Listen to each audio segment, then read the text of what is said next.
appreciate the opportunity to be here. And one of the nice things about this report is that we can help you get back on time. The reason for that is because this is as clean an audit as we have had. There are a few barometers that we measure. We all internally have a goal to issue the financial statement audit the Friday before Christmas. Like we already know this year that's our goal. But this year we were able to issue that and all of the compliance reports before Christmas as well. And that hasn't happened in our tenure as the auditors, and I'm not sure when the last time that happened. So that was a fantastic thing.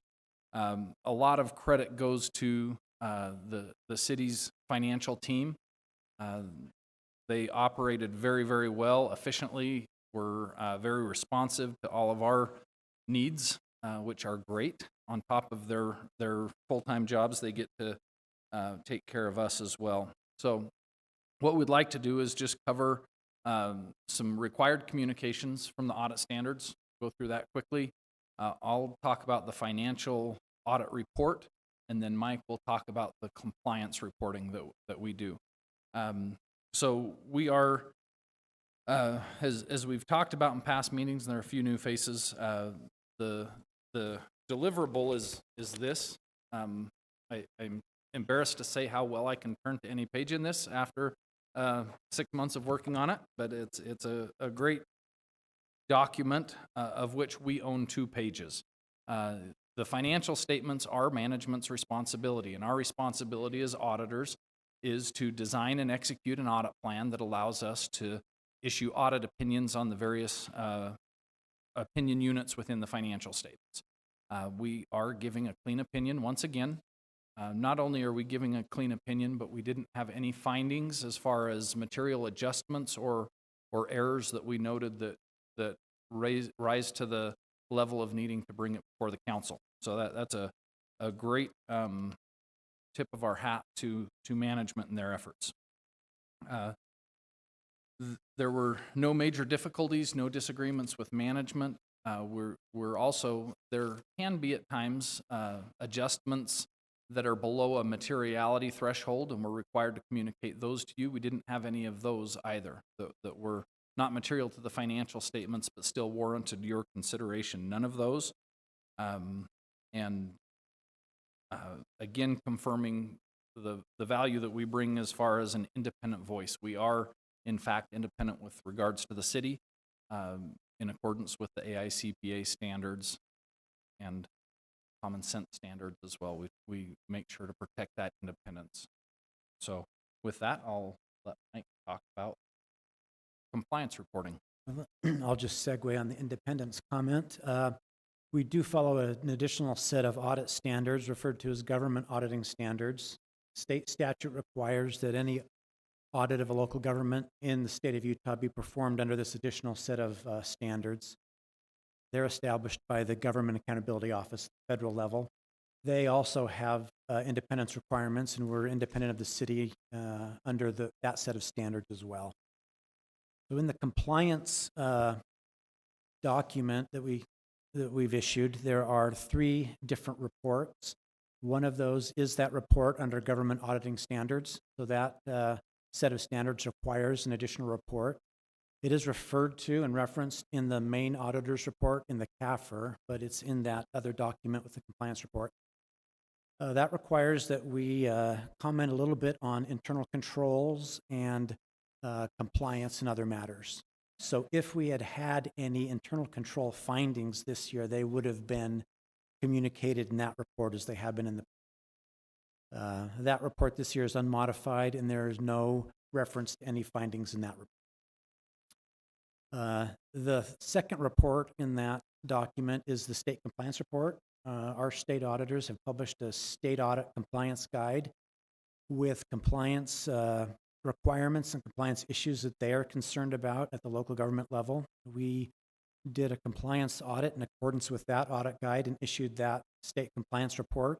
It also has a number of sections specifically on compliance and then internal control over compliance. And there were no state compliance findings either referred to in that report. Not only was it unmodified, but there weren't any references to finding. Then the final report that we issue, and there is one schedule in that document too behind that report, relates to the federal funding that the city received. So we do an audit of compliance under the uniform guidance. Used to be called, well, it's still called a single audit. The document we used to follow was OMB Circular A133, but a few years ago they recodified that into something called the uniform guidance, and so that's the guidance we followed for auditing those federal funds. It prescribes a risk-based approach, so there is a schedule of expenditures of federal awards in the document. We don't audit 100% of those awards. So under the uniform guidance, we divide them into buckets by size, and then we do a risk assessment on the complexity of the program, the maturity of the program at the city. The ones that we've audited more recently without findings end up at lower risk. And then following the requirements of that uniform guidance, we select our major programs, which should be the higher risk programs that haven't been audited in a while, or programs that for some reason have higher risk. So there's a schedule of findings and question costs in that document that has no findings, but it's still required because the first page of that has a summary of our findings. And so that document says what our major programs were and what our threshold between the larger and smaller programs was in that summary page of that document. So that's why that's required, even though there aren't findings reported there. It also summarizes the auditor's report being unmodified. It summarizes that the government auditing standards report didn't have anything. And then we've also issued a report as a result of that single audit that again talks about compliance and internal control over compliance specific to major federal programs that didn't have any findings. And so that summary page of that schedule of findings and question costs states that as well. So yeah, we keep saying it, but the summary of our audit this year is that the financial statements are fairly presented in accordance with GAAP. The schedule of expenditures of federal awards is fairly stated, and in all of our auditors' reports, they were unmodified, and we don't have any findings report. The last requirement that we do have under government auditing standards and the uniform guidance is to follow up on prior year findings. So last year there were a couple of findings. We don't report on those in what we issued with our compliance reports, but management does prepare a summary schedule of the prior audit findings with kind of a summary of the finding and a resolution there.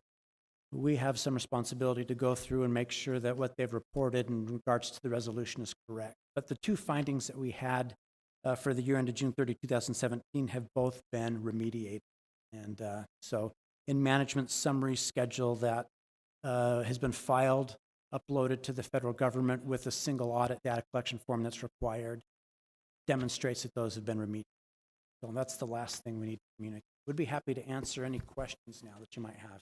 Great, thank you for your presentation and for your work on this audit. It's always great to hear that things turn out good. So, questions from the council? We're good. You guys were very concise and thorough, so thank you for your absolutely. Thank you for your work. We really appreciate it. And if I can just one challenge to the council is one of the things that allowed us to maintain a record-breaking schedule as far as the timeline this year was the buy-in from the different departments. A lot of things go into this: the airport, the library, the utilities, RDA all funnel into this, and Mary Beth and Teresa were very strong in requiring all of those to be issued earlier than they have in the past. And so any opportunity you have to support them in that effort will continue to help us stay on a tight timeline. Great. So thank you. Okay. Yep. Thank you. Appreciate it. Have a good afternoon. Thanks. So the next two items on our agenda we're going to hear in one briefing, and they are regarding two grant applications from the U.S. Department of Transportation regarding or requested on behalf of Green Bike. So I know that we'll have Jonathan Larson, our Transportation Director, as well as Jennifer McGrath, the CAN Deputy Director, and Sylvia Richards from the Council Office. Sylvia here? She's on her way. Okay. While Sylvia's making her way back, I'll just turn the time over to Jonathan to walk us through these two applications. Thank you. Glad to be here and have the opportunity to talk a little bit about Green Bike. I took this job as the most talked about thing amongst my neighbors when they see me is what's going on with the scooters. So I have a lot of other wonderful, exciting things going on as well. But I think it might be the first time we talked about it here. You left Ray's cross. Yeah, Sorry. that's Hey, now, too soon. yeah. We can have a separate. Happy to have that conversation another time. So we were asked to talk a little bit about why is it in this quickly changing landscape with new technologies and new shared mobility options, why are we still applying for federal grants to expand Green Bike? Okay, I'd like to just speak just a little bit about that. So we've worked closely with Green Bike over the years. I think it's safe to say that if it wasn't for the support of Salt Lake City back in about 2012, 2013, Green Bike probably wouldn't exist. My predecessor worked very closely helping them to work through the city machine, get some startup funds, build some support. And Green Bike is one of, and they like to say they're one of the most successful bike share companies. If you look at per bike or per station, they do one of the most successful in the country. They do really well. And long story short, they're still doing well. And so we see them as in a fast-changing world. The fact that they're still standing after 5 or 6 years, that's actually they're the old dogs, and I see them as the stable core in the shared mobility world. And what these new privately funded companies have been coming in and doing is helping, I think, to push the envelope technologically, and then also fill in some of the gaps geographically. Green Bike's model has been kind of slow, steady expansion. They're really looking for the long term. And so as a result, they've really been focused on the downtown core, but they're really starting to expand. They have some county money that starts coming in this year. So they'll be expanding all the way down into Sugar House and into West Side for the first time. And then the other thing that having continued city support, which at this point is relatively small, what it does is it allows us to help push them and encourage them to grow in ways that we want to see. So, for example, the most recent grant applications that we applied for were contingent on, we didn't specify exact station locations, but we did say they had to be west of I. And so it gives us a little bit of leverage there. That's one of the reasons why to support them. They're well respected. They have a good brand, have fantastic operations. We're able to less than 7% match. We're able to leverage these federal funds. And then just a point of clarification. This shows you, government funding at its best. So it's the funding comes from US DOT, but it's programmed by the Wasatch Front Regional Council, which is they do the regional planning for the greater Salt Lake region.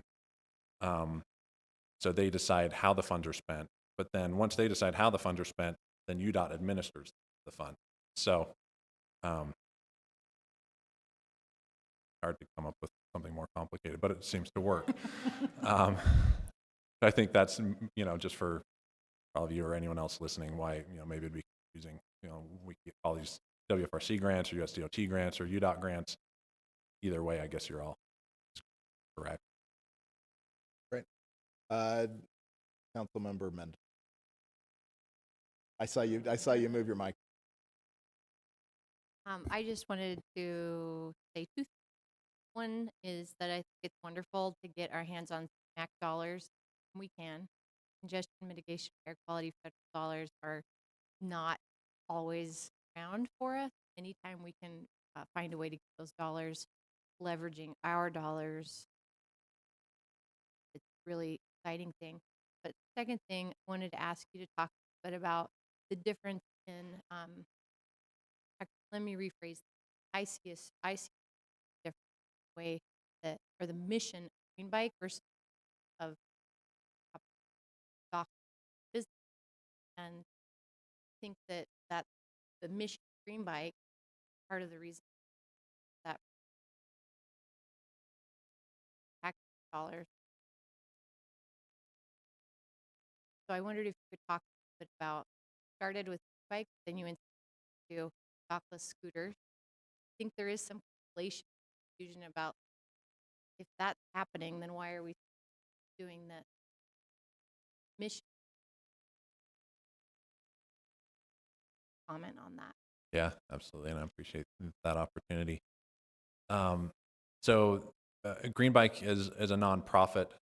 They are able to leverage, and I think it was specifically purposely set up that way. Some cities actually have their bike share set up, so it's actually owned and run by the city.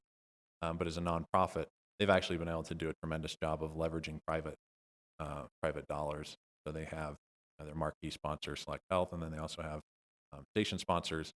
And so most of their operating funds actually comes from the private sector.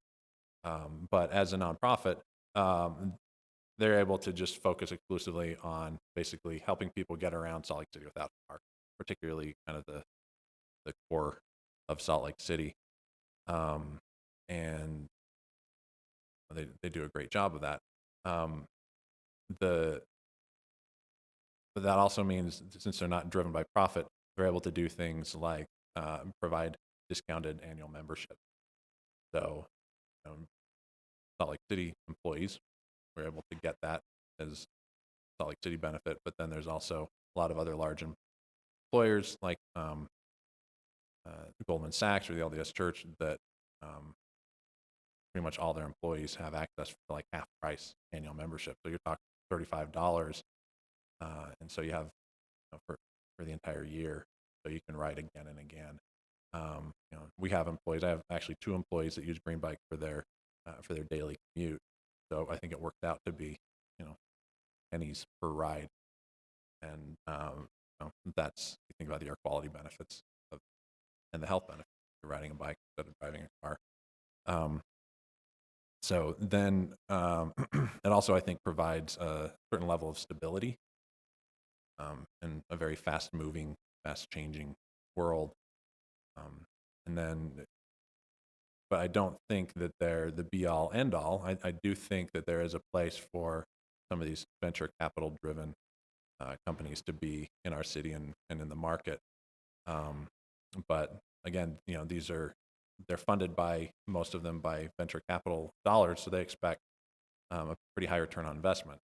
So they're always going to be looking for how do they maximize their profit. That's not a bad thing. It just often you get different results with that model. So, like, for example, Lime, they launched some e-bikes over the winter. You'll notice that they're not around anymore. Scooters probably aren't going to come back. So Great. Councilmember Valdemoro.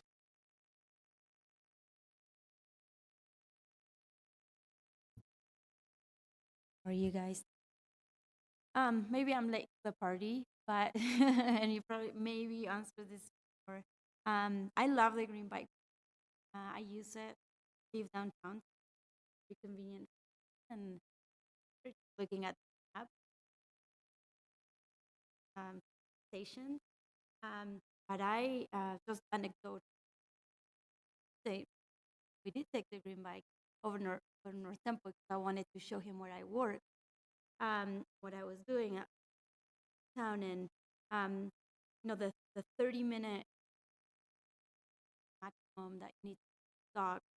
Kind of made us go super fast to the bridge, and it was hard and it wasn't convenient. But we would.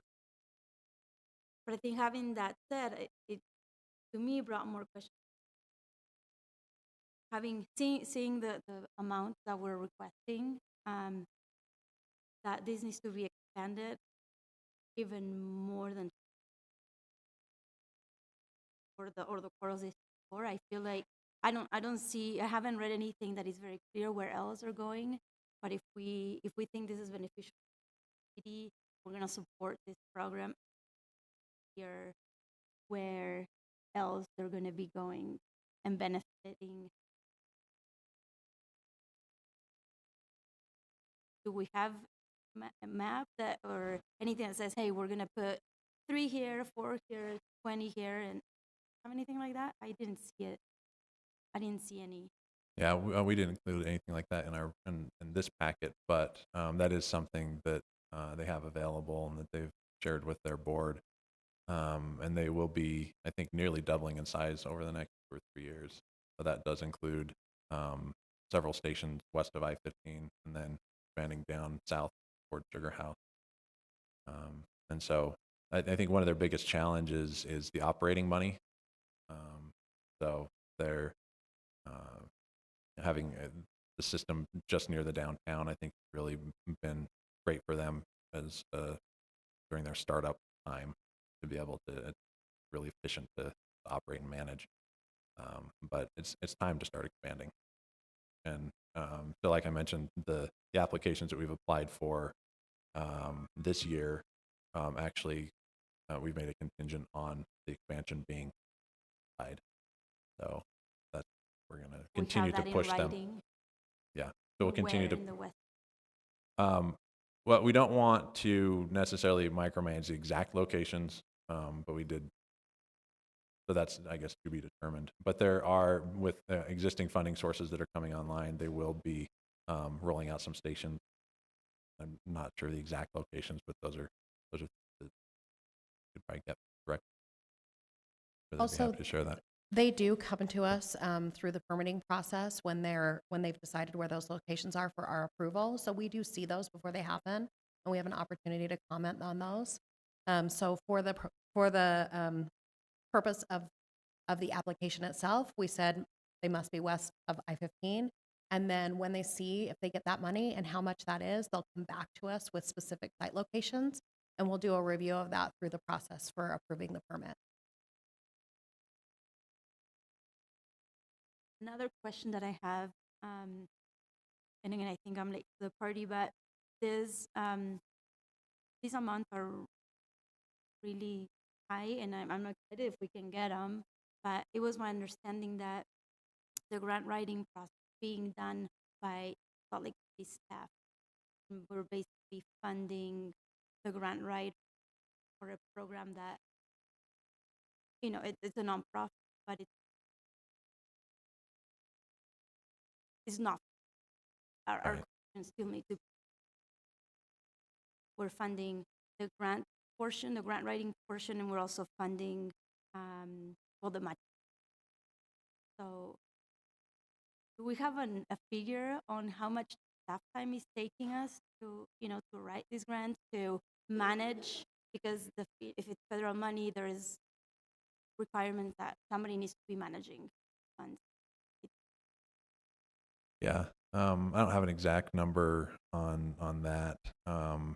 The grants, we basically apply for the TAP and the CMAQ grants every year.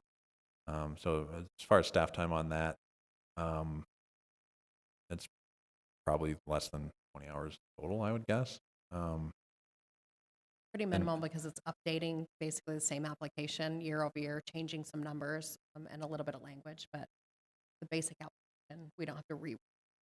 Yeah, as far as staff time that we've spent on Green Bike versus the dockless mobility providers, probably about 8 to 1. Currently. So.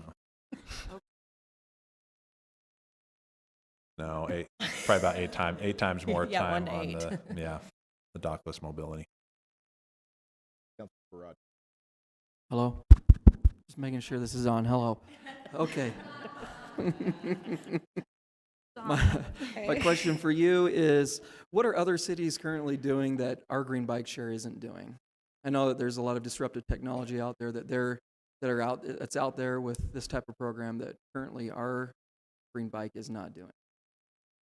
I would say it's all over the map. I mean, there's some cities where they've just kind of given up on the dock systems. There's some cities that have banned dockless providers to protect the dock system they do have. And then there's really, you could break it down into kind of two general models, which is the dumb bike smart dock, which is what Green Bike currently has. And that, so You say dumb bike, you said dump bike, right? no. I was just making sure. I wanted to clarify, right? Be dumb. So the bikes don't, like the current Green Bike bikes, they don't have any, my knowledge, any sort of electronic things in there. Like they don't talk hard. It's the dock that does all the heavy lifting. But then there's other systems where the dock is really, it's just a bike. And then all of the equipment to like check out and check in is actually. And so if you're talking about dock systems, the general model. But then, like you see in Park City, they launched a bike share system, and they actually have e-bike. I know that's something bike they're going to start. I've got a couple questions in that. If you see it as a benefit for us to not do dockless and at least a portion of them not being dockless, I mean, you see people who they'd have to walk to where the station is. I understand that that's what's so neat about these scooters is that they're just all over the place. You can randomly just pick. So I think that's advantageous in a lot of ways, but then you'd have them all over the place, and bikes are a lot bigger than scooters. I don't think it's an either or proposition. I think what's great about Salt Lake City's approach is that we take a systems approach when we think about transportation, and we know that by bringing in bike share, we grew the pie, and by bringing in scooters, we grew the pie. There's very little cannibalization that's happening from the scooters to the bike share program, which tells us that there's demand that exists for more transportation options. And as a city, we want to provide as many transportation options as we can to people, especially if they're affordable, if they're equitable, if they're eco-friendly. And the dock system has a very strong, important place in our transportation system. As John said, he has 2 people on his staff that take Green Bike every day. One of them takes it in conjunction with transit. He wouldn't be able to make that trip as efficiently if he couldn't count on that bike being there every single day waiting for him at that train station. There's a reliability factor that comes with a docked system that doesn't exist with a dockless system. On the other hand, the dockless system provides a level of flexibility that the docked system doesn't provide. So we're filling in transportation gaps by having both. Does that help answer your question? Yeah, it does. And then my follow-up question is the Hive Pass. I know that the Hive Pass you can use now. Is that correct with Green Bike? Are we looking at expanding that to dockless scooters? Is that something that we're looking at as well? Am I jumping way before? Or? No, yeah. Now you're getting into the really cool, nerdy stuff to talk about. So one of the things that our team worked on in conjunction with UDOT and UTA is has been working on and will continue to work on is kind of creating mobility as a service package and trying to create a platform, trying to see what we can do on the government side to help encourage UTA and private sector nonprofits to work together so that people could just, in an ideal situation, you would just pay like a flat monthly rate, then you'd have access to all of those services.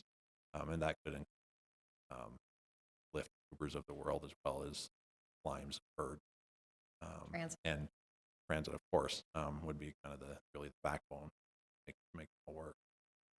So we applied for and made it through several rounds with this American Dreams challenge that was headed up by the University of Utah. They're one of the 4 universities around the lead that. It was funded by, I think, former Google executive. Didn't get the $1 million, but made it one round shy of that. And I think the plan is to continue to keep working on and exploring that. So with the idea and the goal is to be able to have large segments of our population that feel like they can start getting rid of R, maybe drop 2 to 1 or 1 to without it hurting their quality. Something that we're very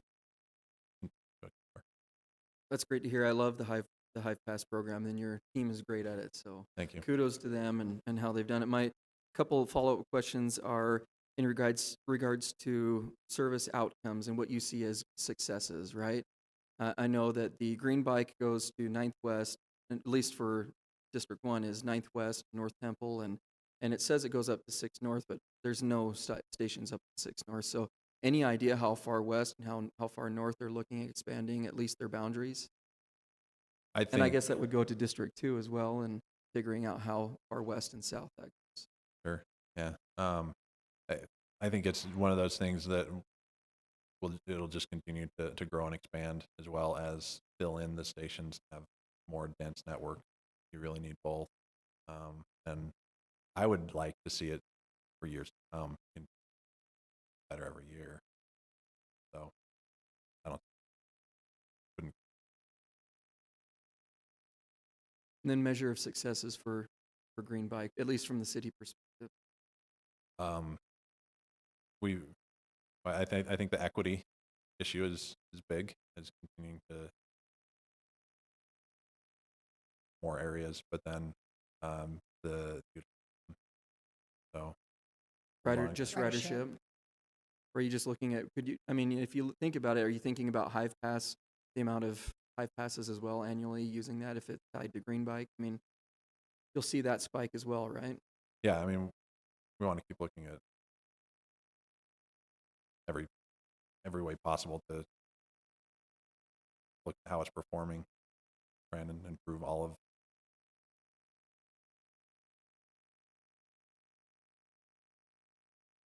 Councilmember Fowler.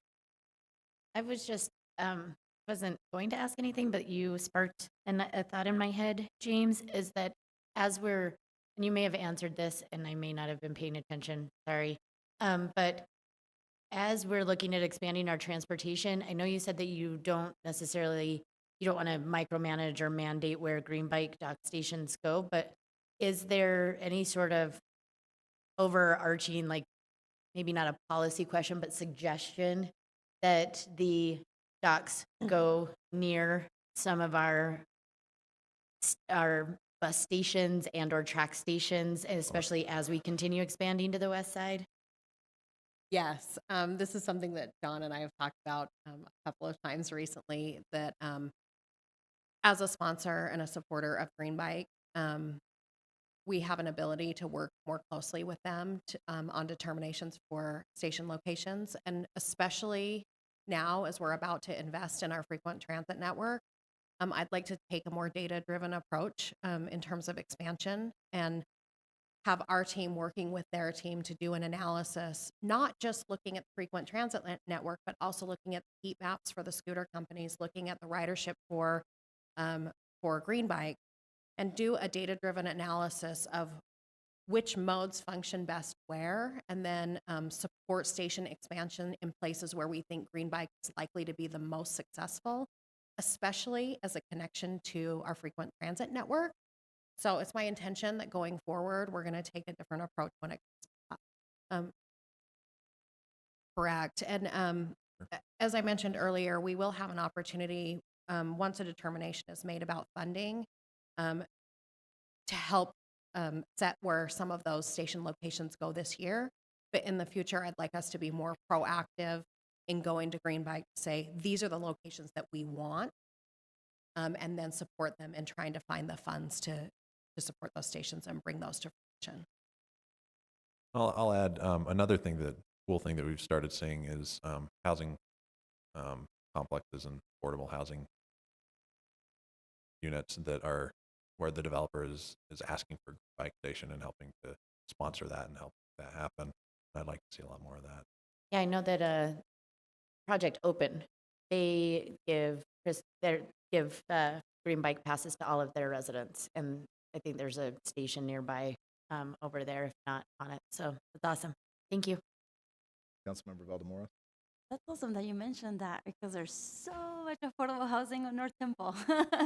So it's very appropriate that I insist, or we insist, that you highly encourage green bike, whoever is gonna make you really look North City, where you have the track station, you have the car park, you have the rec center that is highly attended, and I've heard from the neighbors that you have the Jordan Parkway there in the new bridge, and it would be really nice to have a green bike they can rent or with their family, or maybe longer, something that they can maybe in the future they can their business plan and extend this, where you have to return the bike, but because that's why my insistence. And if it's helpful, if you are an annual pass holder for Green Bike, that half an hour is extended to a full hour, which is a great benefit for being an annual pass holder. And with the discounted rates that Green Bike has given to a number of organizations, that pass has become a lot more. Councilmember Johnston. Thank you all very much. I would be interested in the follow-up to some of the questions about the outcome data. You're saying it's not cannibalizing each other, but complementary in some way. The dockless scooters, the private companies, and Green Bike. I'd love to see sort of your concept moving forward of how the system works together in that way. I say that because I don't ride Green Bike anymore. It just doesn't, for me. I mean, if I'm downtown, I can walk a block. If I need to go quickly, it's hard to find the station versus the scooters where it's much locate and leave them where I'm going off the plan around the station. So there may be a definite benefit for the commuter coming in and within that small south temple. But I think the rest of the city doesn't. On a tangential note, as we look to go west, I know our agreement with Lime and Bird are saying there's certain number of the dockless scooters need to go on the west city. But I'll just say as of Friday, I couldn't find a working one south. Either company. We get a report every morning that tells us where they've been deployed, but we'll keep a closer so eye on that throughout today the I day. found two fairly on California, but I don't know that that's on either company's part. It was for a while. I don't think it's staying up. So this brings me back to my point about how are we ensuring that these contracts are fulfilling that way? You're saying you get a report. Every morning. John and I both get it. Okay. I'd like to sort of see that piece as well, or just hear how that's Right. One of the things that's been going on is that they don't have to deploy it's proportional to the total amount that they deploy. And in the colder weather, they just have.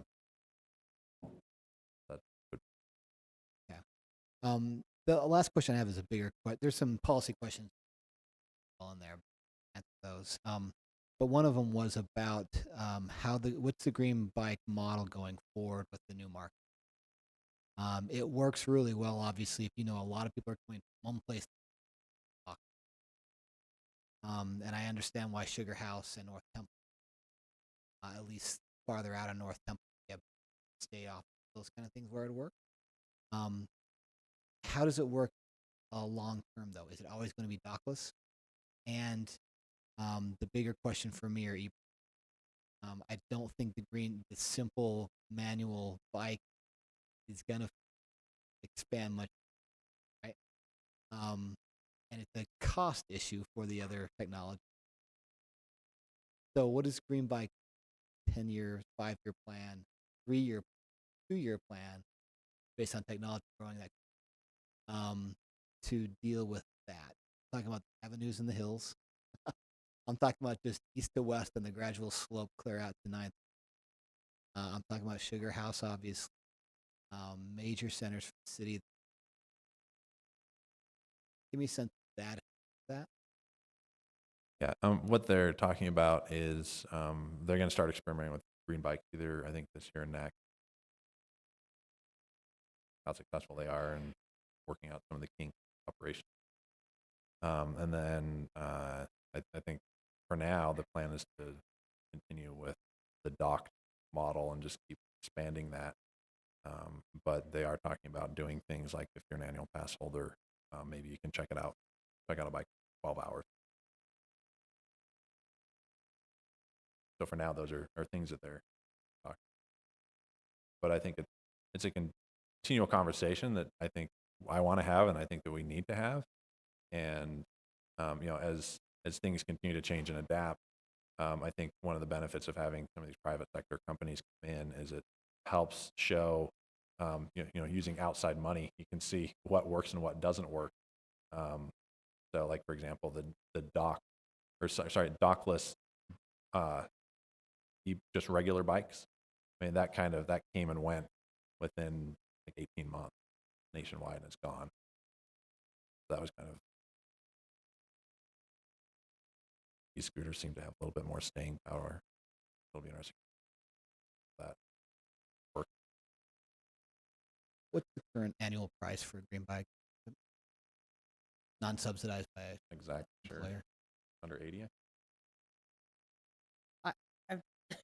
I've never paid the full price. I'm embarrassed to say, but I do sponsor a bike every year, so I always pay for that. But I've always been able to get the green bike membership through my employer, so I'm only familiar with those prices. We can find that out for you. I think it's $80 a year. The reason I $85 a ask year. that is because we're relying on employers to subsidize, and it really limits the ability to use this as a first mile, last mile option if you're not with an employer who does that. So kind of like the haves have it and the have-nots don't get it.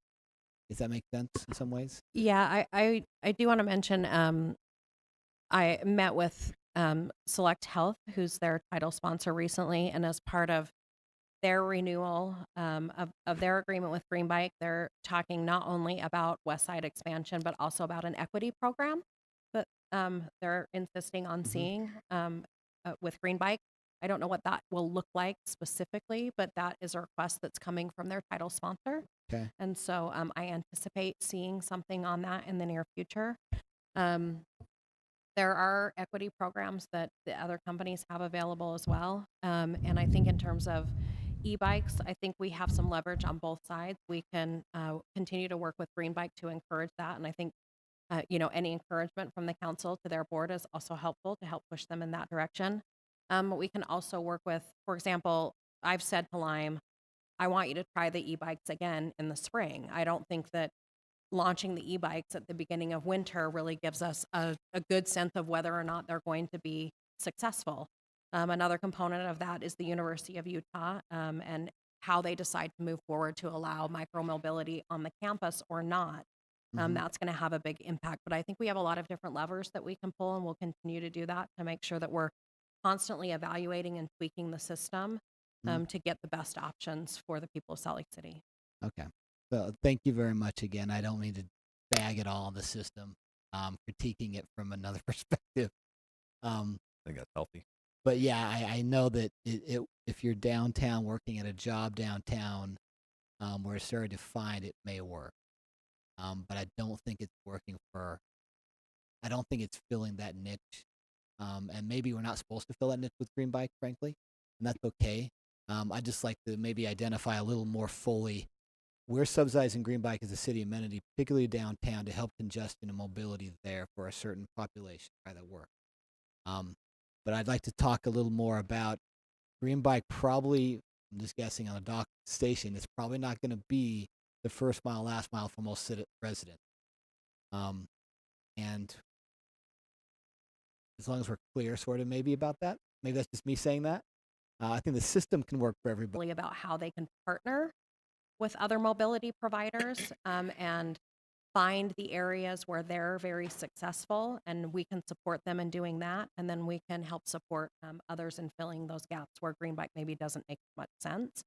And I think you know, my intention is for us to take a more active, data-driven approach to that in the Okay, Councilmember Rogers has a clarification, and then Councilmember Mendenhall has a request, but after Councilmember Rogers, I'm going to. Councilmember Johnston, you got to talk into your microphone because it sounds like you're whispering over there.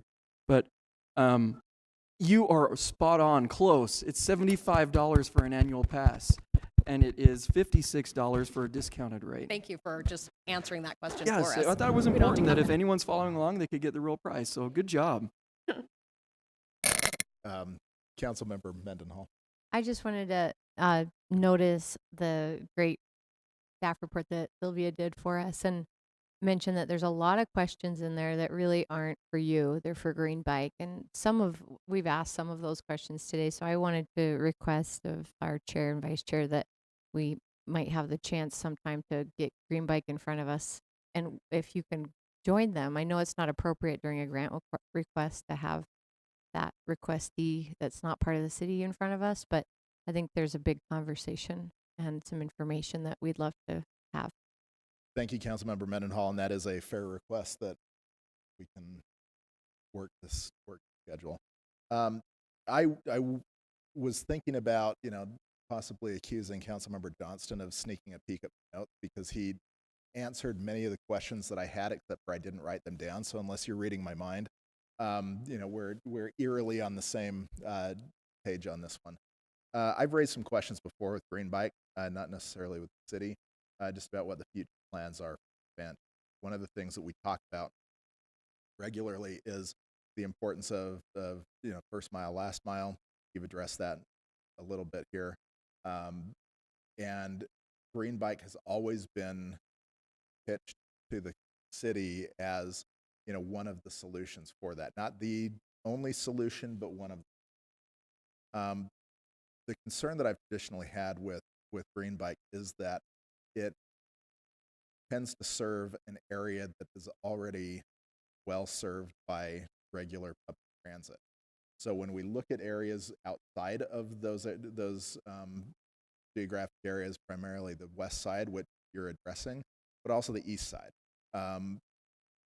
there are really no viable there were no viable options until Lime and Bird came into the market with their disruptive technology and plan. There are more transit opportunity or transportation opportunities now in my east side neighborhood, and I think Councilmember Johnston's and Rogers' west side neighborhoods than we've had before. But it's because of private venture capital companies that have come in and developed technology. I appreciate, and Jennifer, I'm not criticizing because there was something you said that I really liked when you said that you had made the request or were going to strengthen your request to Lime to bring back the e-bike. What I would like to see is that you use the same kind of request to and demands to Green Bike, since we're actually partnering with them. And one of the things that I'd like to see and I've requested this before from them is what their expansion plan is, what it looks like. How do they plan to expand either to the whole city? And if they don't plan to expand to the whole city, then what is the Transportation Department's plan to address the rest of those neighborhoods? We've funded a number of grant requests to Green Bike. We're bringing federal money in. We're matching some of that, and we're also just co-signing or co-requesting this information.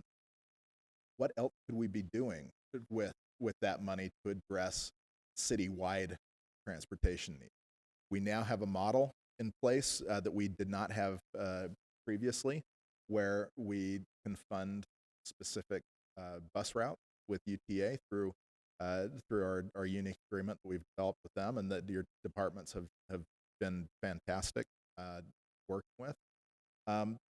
Could this money be used for that? I mean, could we be looking at grant money to supplement the sales tax that we are contracting with to transportation?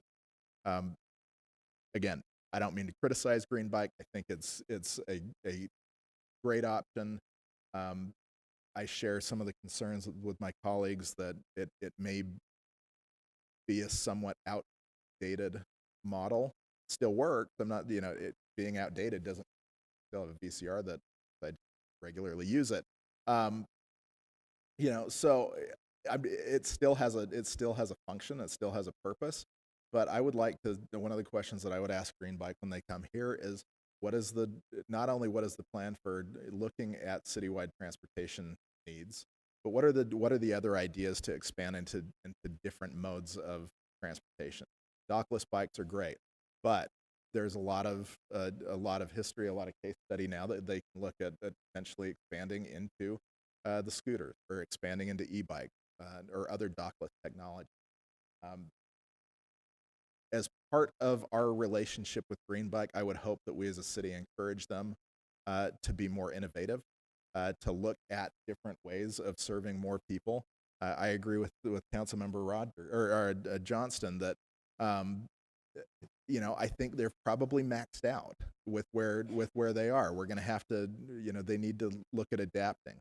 I think it's possible. I think Ben Bolte and his leadership and his team that he has there, I think these things are possible, but I worry about continuing to move forward, funding and taking money that could be used for other things to fund a system that only serves a small percentage of what the overall city's.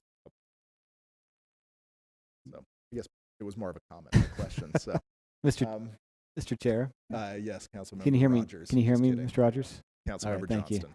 Enough of that. I want to clarify. I think, not to speak for Chairman Luke, I think it plays a role, and there's a reason they've developed the way they have. It's incredibly expensive, right? It's hard to keep up with latest technology because it's changing so quickly and the prices are fluctuating. And I think chasing trends is probably not what people are trying to do. And you said that at the beginning. This is for the long term. I just want to be clear in our sort of our spectrum of transportation options, not expecting Greenbike to be everything, and not putting our expectations above what they're actually able or by a business model to deliver for. Yeah, I appreciate that comment, and I would say that my preference would be, rather than to try to push them to become something they're not or something that someone else can do better, but rather to work with them to identify where their model works the best within our city. Mm-hmm. And that might mean taking stations that exist today downtown and moving them somewhere else. It might mean some level of expansion. Maybe it's not the level that we've been seeing thus far, but I would like to see us do a better job of helping them define the right places to be where their model can be the most successful, rather than trying to push them to be something they aren't. So I think that that's a valuable comment. Mm-hmm. I appreciate that, and we'll continue to do what we can as a sponsor to help influence. Yeah, thank you. Okay, thank you so much. Are there any other further questions regarding these grant applications? All right, thank you for your presentation. The next item on our agenda is conditional building and site design review zoning text amendment. Brian Fulmer, Council Office, will begin this presentation, and will be joined at the table by Nick Norris, our Planning Director, and Molly Robinson, our Planning Manager.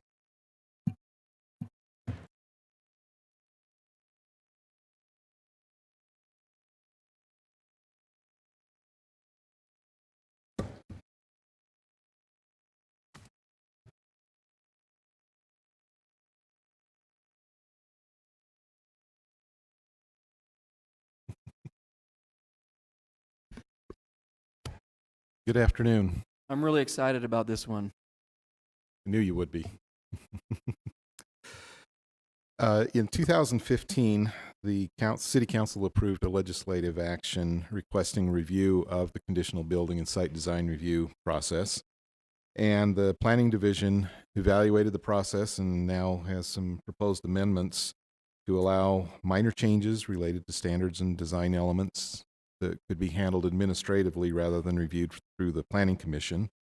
They clarified some processes so applicants have more information on what to expect, And they also came up with some amendments that address issues identified as a result of working with the development community, the general public, and the Planning Commission.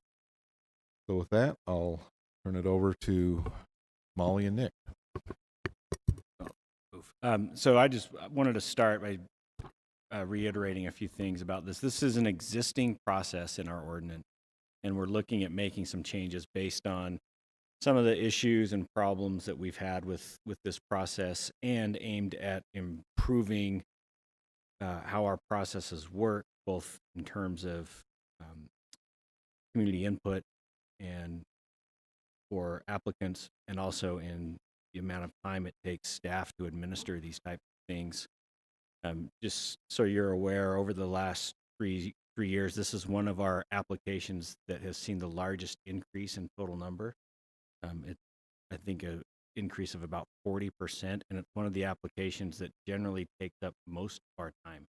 So it's a pretty intensive application process for this. And I'm going to let Molly go into more of those details, but I also wanted to hit on one of the reasons why this has been around for a couple of years is I think we went through dozens of different iterations and processes trying to find something that worked for Salt Lake City without needing a bunch of new resources, and probably much to Molly's dismay in that, because it occupied, I would say, probably most of her time over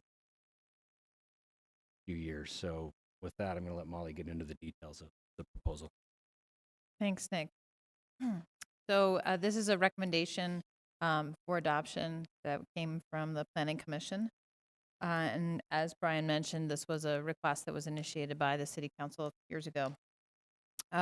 Just as a quick overview, design review is created to promote the livability, safety, and economic vitality of the city and its neighborhoods through better design outcomes. So what we expect to achieve out of a project or an application going through this kind of process is a better building than we could otherwise achieve through straight up zoning process or as of right zoning. So the second part of our design review process is to provide some flexible implementation of the specific design requirements or design standards which are set forth within the individual zoning district. So this is to allow some flexibility. For example, an application wants to have 38% ground floor glass instead of the required 40% ground floor glass. If we can come together on agreement about how they might make up that difference in other ways, we can move forward with that application as opposed to it having to become a bigger deal. And that's where that flexibility comes in. So some of the most common reasons for design review are building height. That's probably one of the most common ones, or building size. And there's actually triggers in the Sugar House Business District zoning that require a project to go through our conditional building and site design review process if they are over a certain height or over a certain square foot. And then design standard modification, as I just explained with the ground floor glass example, is also that's the other one that's kind of the big example. And then sometimes we see a few requests that are trying to modify the minimum side yard setback standard, and sometimes go through this process for plan development. So the top 6 issues associated with our current conditional building and site design review ordinance are that the process is often confusing and cumbersome for applicants, the public, and staff. There's perceived unpredictability with timelines for, it could be a small project, but it's required to go to Planning Commission. It could be a large project. We don't know if it goes to Planning Commission. And typically applicants, developers would like to have better predictability. Policy, some of our existing standards are inconsistent with other city policies. There's some conflicts between the current ordinance and other zoning districts. The language, specifically the word conditional, as well as the title, conditional building and site design review process, is rather wordy, and so we'd like to shorten that. And the word conditional specifically may hinder some affordable housing projects. One of the biggest things is that the word conditional gives finance people heartburn. So we would like to take that out of the equation. And then the way it's worded now and the way that the existing ordinance works is often difficult for staff to administer, almost due to the previous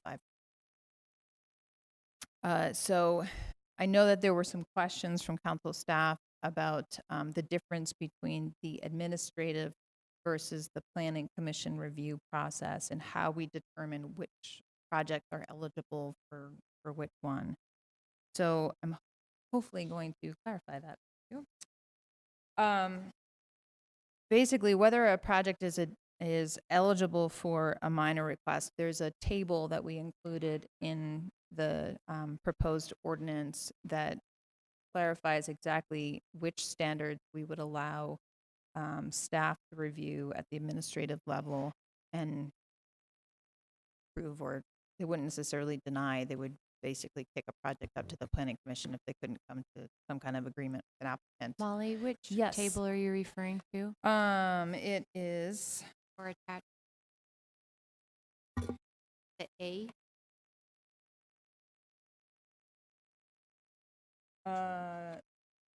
that's just the summary. So in the actual proposed ordinance itself, it's table 21A 59.040. You have a page number? 5 of the, I think, of the proposed ordinance. Got it, thanks. So this administrative process is intended for kind of those smaller projects. The flexibility is more targeted to those standards listed in that table. And it allows for some moderate modification of those design standards. Applicants must demonstrate how the project meets the intent of that specific design standard, as opposed to then opening the door for 15 other design standards that maybe are unrelated to their specific request. And then it includes modification of front yard setbacks, but does not include height modifications. And we know that tends to be the type of modification request that the public is generally the most concerned with. Mr. Chair? Yes. Councilmember Mendenhall. Molly, can you describe or define moderate for us? Moderate modification of design standards. So that table specifically has percentages. So if the where did it go? Let's say I'll use ground floor glass because that's one of the easiest ones to wrap our heads around. That one on page 6 of the... That same table Yeah. on page 5 of the Okay. ordinance. The let's say the standard for ground floor glass is 40%. We would allow them to modify that 10%. by 10%. Thanks. And then the difference between the planning commission review is the planning commission review is intended for larger scale projects, taller buildings, larger square footage app buildings. Most, in all cases, unless there's triggers in the zoning code kind of throughout, and I think there's 23 different zoning districts that allow some modification of standards through this process. Property owners always have the option to go the as of right route. If they want to go above those height thresholds, for example, then they would go through this process, but they are not required to go through this process for most zoning districts. And then as I said, it's intended for larger, like more complex projects. So the kind of results of this would be that more projects that we see, those kinds of applications that we would see are eligible for administrative review. Larger projects in this proposal will automatically be reviewed by the Planning Commission and not by request of the public. The way that things get noticed right now, an adjacent property owner, for example, could request that a project go to public hearing with the Planning Commission, even if it is what we might consider a minor modification of a design standard. And that's really where that predictability in the timeline kind of gets interrupted in the current process. Because we could conceivably administratively approve even a large project today if there's no objection or no request from an adjacent property owner or the community council to go to public hearing. And we want to kind of take that unpredictability out and really define which track your project is eligible for. Some of the other big things that we're doing, we've made a lot of changes to the standards of review. So what are these new kind of standards that that applicants or applications would have to meet? And right now, the standards are very vague. It's hard for staff to administer them because they're so vague that we don't know exactly what it is that the ordinance requires, and it's going to vary a little bit by project anyway. So we're trying to put a little bit more detail to it. Often we'll have applicants come in and say, but what do you want? And so we want to be able to say more clearly exactly what it is that we want. Obviously, not to the level of prescription, but to be more clear about what it is that we're trying to get at, what that. Also adding in some things that come up over and over and over again that we don't have any standards for that would be really helpful through this process. One of the things that we will be eliminating or is proposed to be eliminated is the public space requirement, standard A. And I'm happy to answer any questions about that one in particular. So when that Can I ask a standard question? was, do you want me to talk about it first or do you want to ask questions I want you first? to provide an example of how it might be different. Sure. Because when I go down to the examples table, I don't see that that's one of them. Yeah, so right now, the public space requirement, standard K, requires 1 foot of public space for every 10 square feet gross over a certain threshold. So I'll give you an example. Is everyone familiar with the old burger place at the end of Regent Street? The Eat a Burger, yes. So there was a project a few years ago, the Regent Street Hotel, that went through the design review process. And by the standard K, they would have been required to provide public space in excess of the square footage of their property. So, of the actual land. So Is that why they're not here? That's right. I've been waiting for that hotel Not a long quite. time. So generally that, from what I understand, and when that standard was first put into ordinance, it was developed more for a large scale, like big box kind of development, where you have a large footprint, larger size property, and you kind of carve out some public space to that end. It was not intended for a more urban site where you have a tighter building footprint. You have smaller, properties. And generally, we've been waiving that requirement for most of the projects that come through this process because the base zoning allows full coverage of the site by a building.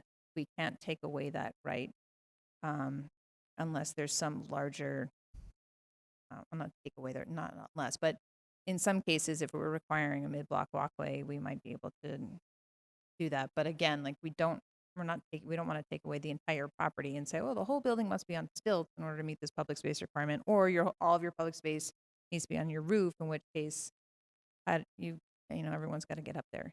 So that's why we're eliminating it. If there is a need for public space, we think that needs to happen. That requirement needs to be included in the base zoning district for that zone, or achieved through other public means.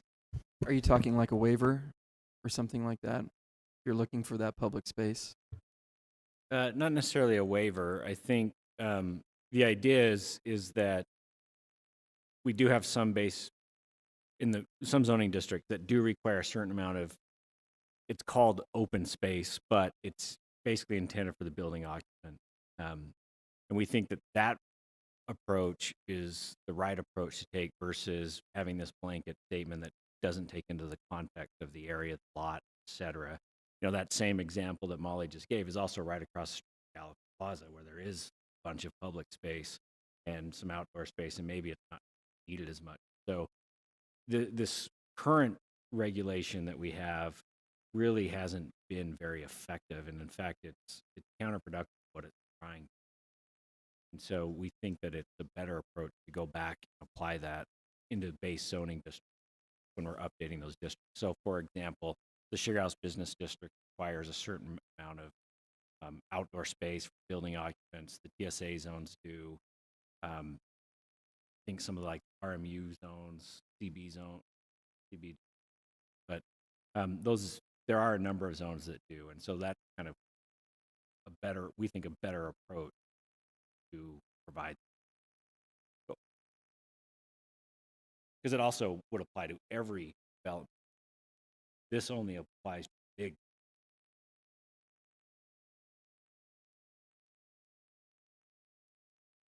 The other big changes that we made in terms of these standards for review was really clarifying and adding kind of how to achieve each of these standards.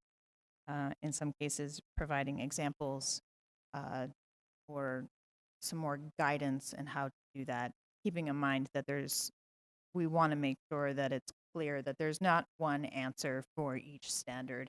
This is how you must do it. But we've added language that really puts the onus on the applicant to propose and then really defend what they've done. And we think this meets this standard because X, Y, and Z, and not just put forth their application without requiring them to justify how they think it meets that standard. And so that language has become a lot stronger in this proposal than the way it's worded today. And that's also really helpful for staff. Then we can really rely on the ordinance to advance the design outcomes.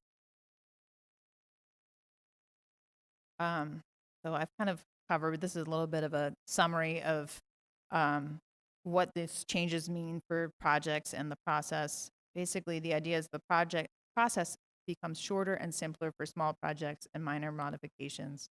We increase predictability and timeline for large projects. Existing standards become more consistent with other city policy. Conflicts between standards and zoning default to the base zoning, and that language is clarified in that ordinance or in the proposal.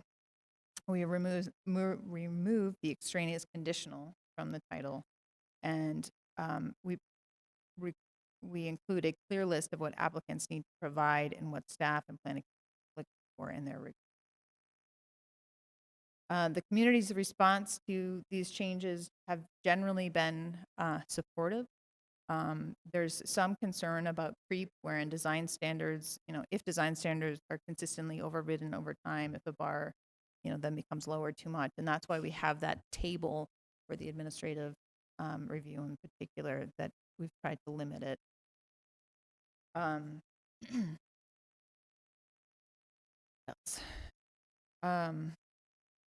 There's generally support for, removal of vague language, and we did not hear any objections to removal of the public space requirement standard.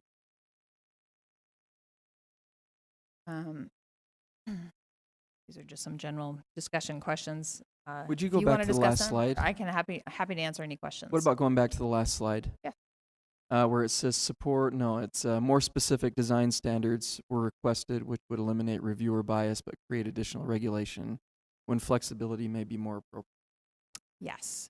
So that was what I was getting to about maintaining some flexibility in the standards language. So we want to remove the vagueness, and I probably should have put an actual worded example in here, but we want to remove some of the vagueness, but not be hyper prescriptive about what it is that we want. So particularly if they're requesting a modification of a standard, we don't want to then add a new hoop that they have to then meet. We want that flexibility to be kind of flipped towards the applicant to demonstrate that they are able to meet the standard. If you want to just give me a second, I can try and find an example. While you're doing that, I guess I'll look to Director Norris. How is this going to streamline your office and maybe permitting? Is that something that you're looking at with this? Yeah, it does a couple of things. One, it creates the two different tiers. And so we're not having to, with those minor changes, we can process those rather quickly with less time. And they're not subject to necessarily going to the Planning Commission and adding all of that required time steps with and it. processes. The other thing that I don't know that Molly talked about with this, but we're also working on kind of this early engagement changes. And one of the things that it will do is that those items in here that have to go to the Planning Commission are subject to that early engagement. So one of those 45 days for big projects give us a lot of internal time to have discussions with all the other city departments and divisions to fully understand. Whereas when we are pushed for like a 12-day thing, we have to drop everything, make sure that those impacts feel addressed. So that's one of those instances where having a little bit process helps us on the internal side, both with building services, transportation, engineering, public utilities. We can all get in front for that. Councilmember Fowler. Thank you. Molly, I think for me, I found an example, I think, of what we were talking about, the vagueness and how you got sort of reconveyed that. And it would be on page 7 under subsection B, where before it said primary access shall be oriented to the pedestrian mass transit. Well, that seems not helpful at all. What does that even mean? And then the language that was put in was all of this other language regarding where and how and kind of telling the developer what needs to be done in order to comply with this. I mean, for me, that was one example that stuck out as far as that taking away that vagueness, but still allowing some flexibility of sort of where and what should be done, right? So I just wanted to say that this is so incredibly thorough, and I appreciate all the work that has gone into this. It is awesome, and I think it will really help our developers move through, and even just people, building a house or doing whatever it might be, or wanting these modifications or any of those things that we might be doing. I think this will help that process a lot, and I appreciate how incredibly thorough this really is, and a lot of work. It was a lot of work. So good on you. This isn't even a half of it. Councilmember Mendenhall. I'll jump off from where Amy was and agree with that and say that the School of Hard Knocks teaches us a lot. And I know that CBSDR has definitely provided many examples and experiences of how we could improve this process. I'm not surprised that you took all of those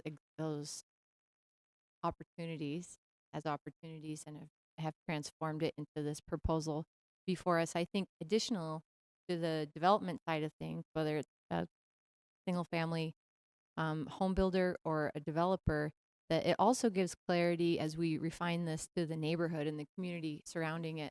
That was part of the mutual beauty struggles that we came to through with the CBSDR process and did a moratorium in your department, worked quickly to help us put a Band-Aid on that is in the timeline that we had. And I'm really happy to see a much more thorough investigation of what can be done and a proposal before us.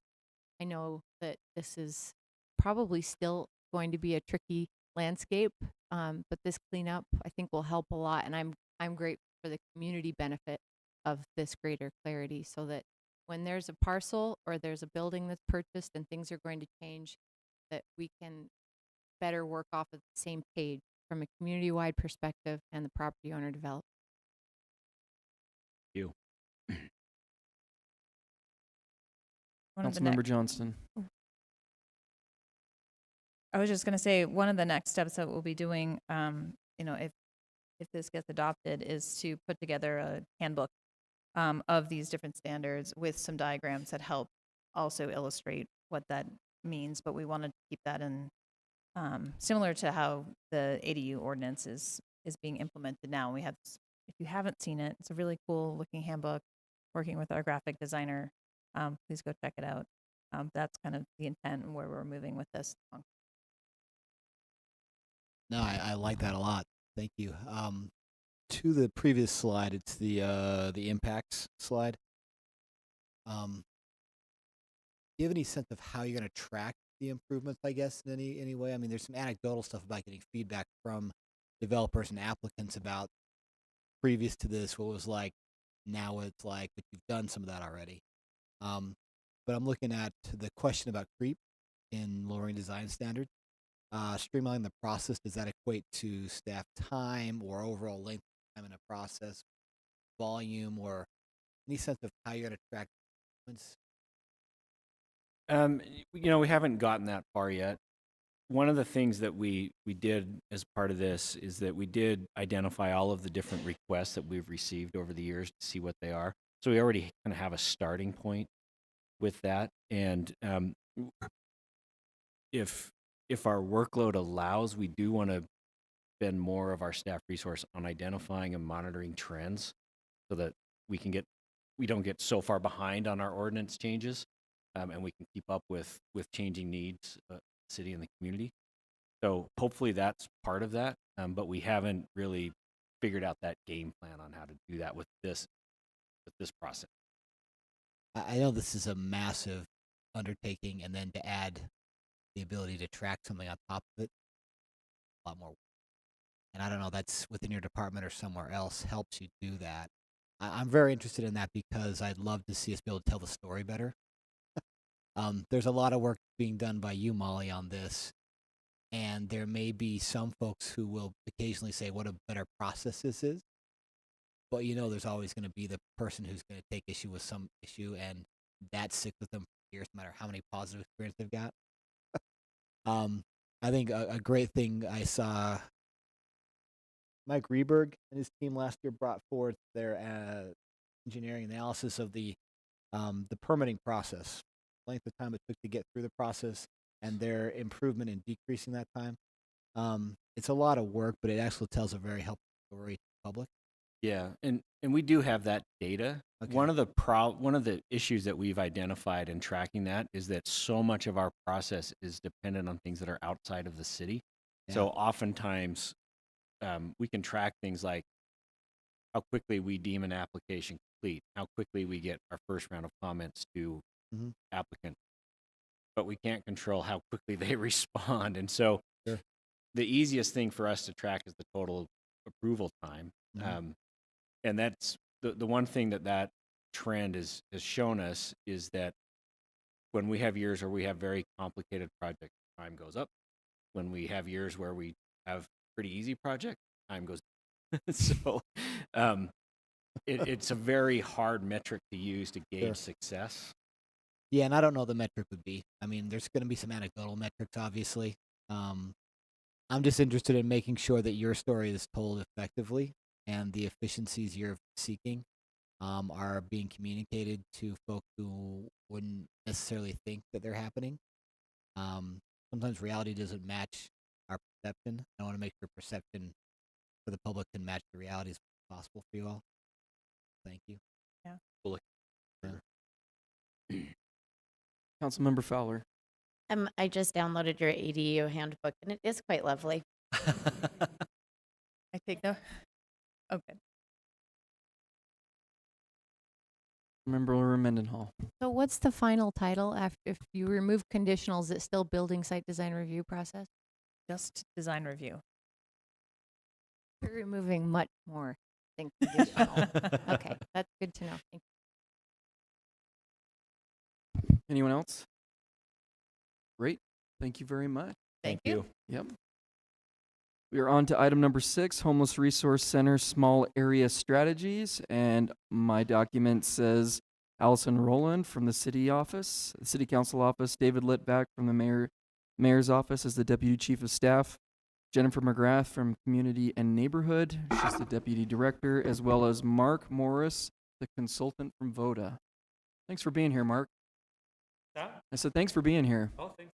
I don't mean to be whispering, but sorry.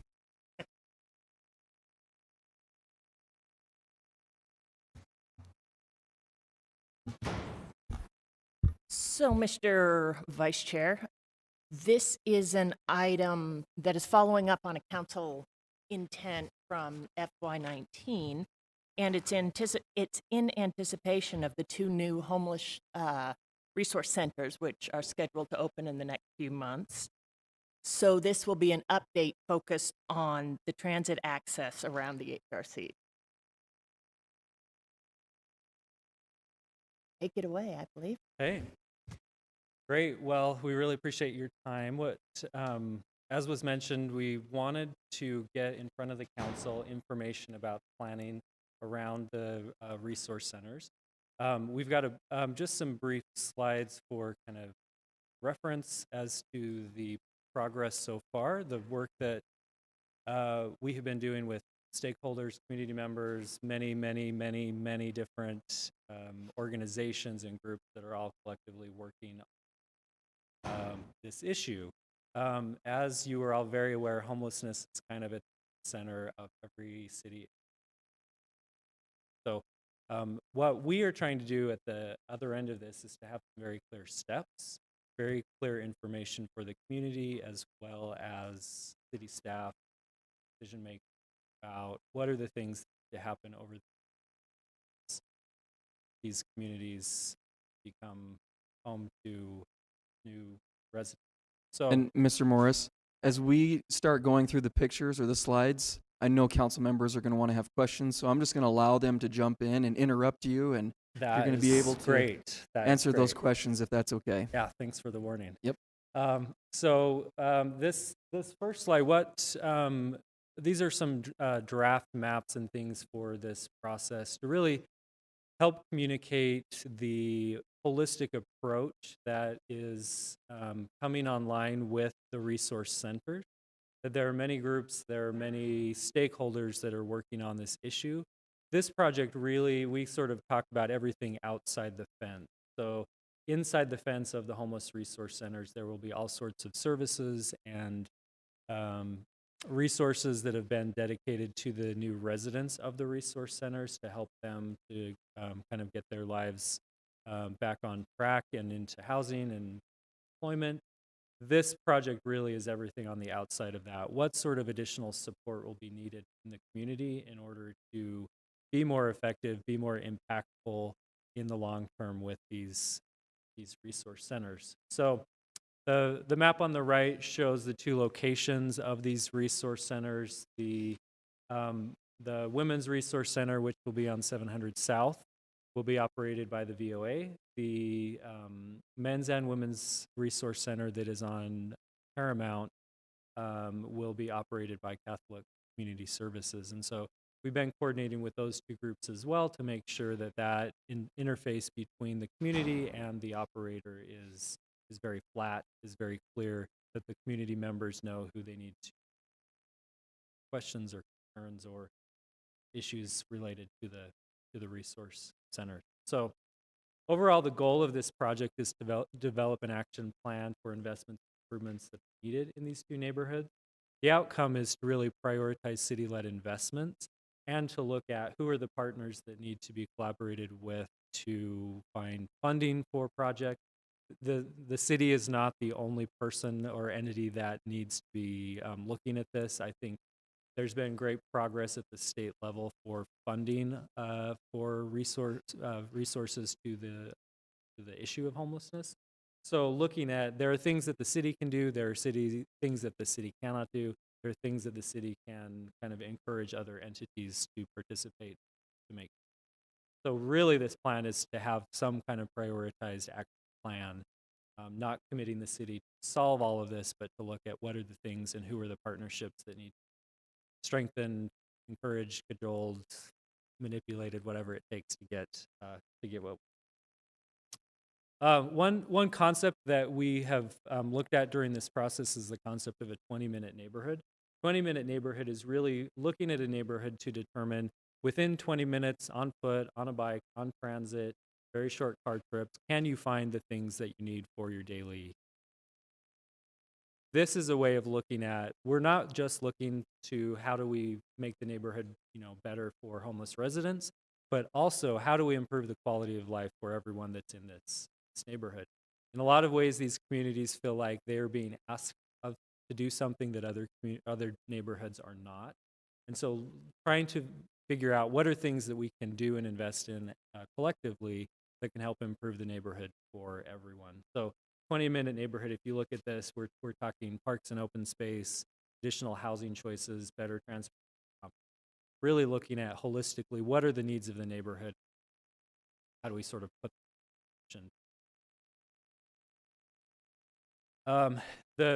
the draft work that we've been working on up to this point really looks at specific supports that will be needed in these neighborhoods in the long term. Neighborhood connections, so we're talking about social support, community organizations, those sorts that are not physical improvements. Transportation improvements, we'll talk about. Housing, as we all know, is an issue. Local business and employment support, how do we bridge the gap there? Parks and open space. As part of this, we've been talking to every city department. We've been talking with other entities outside of the city, police department, support services specific to homelessness, really trying to take a really holistic approach to make sure that it's a success and that it's wheels set in motion. As part of this, what we would like is that the first page of each section of the strategic plan will kind of be your cliff notes as to what it is that's being recommended. So that first page would have key concepts that are being prioritized. What are key strategies and recommendations that need to be pushed forward? And how do we make sure everyone's on the same page as far as choices that are made and finding funding for the things.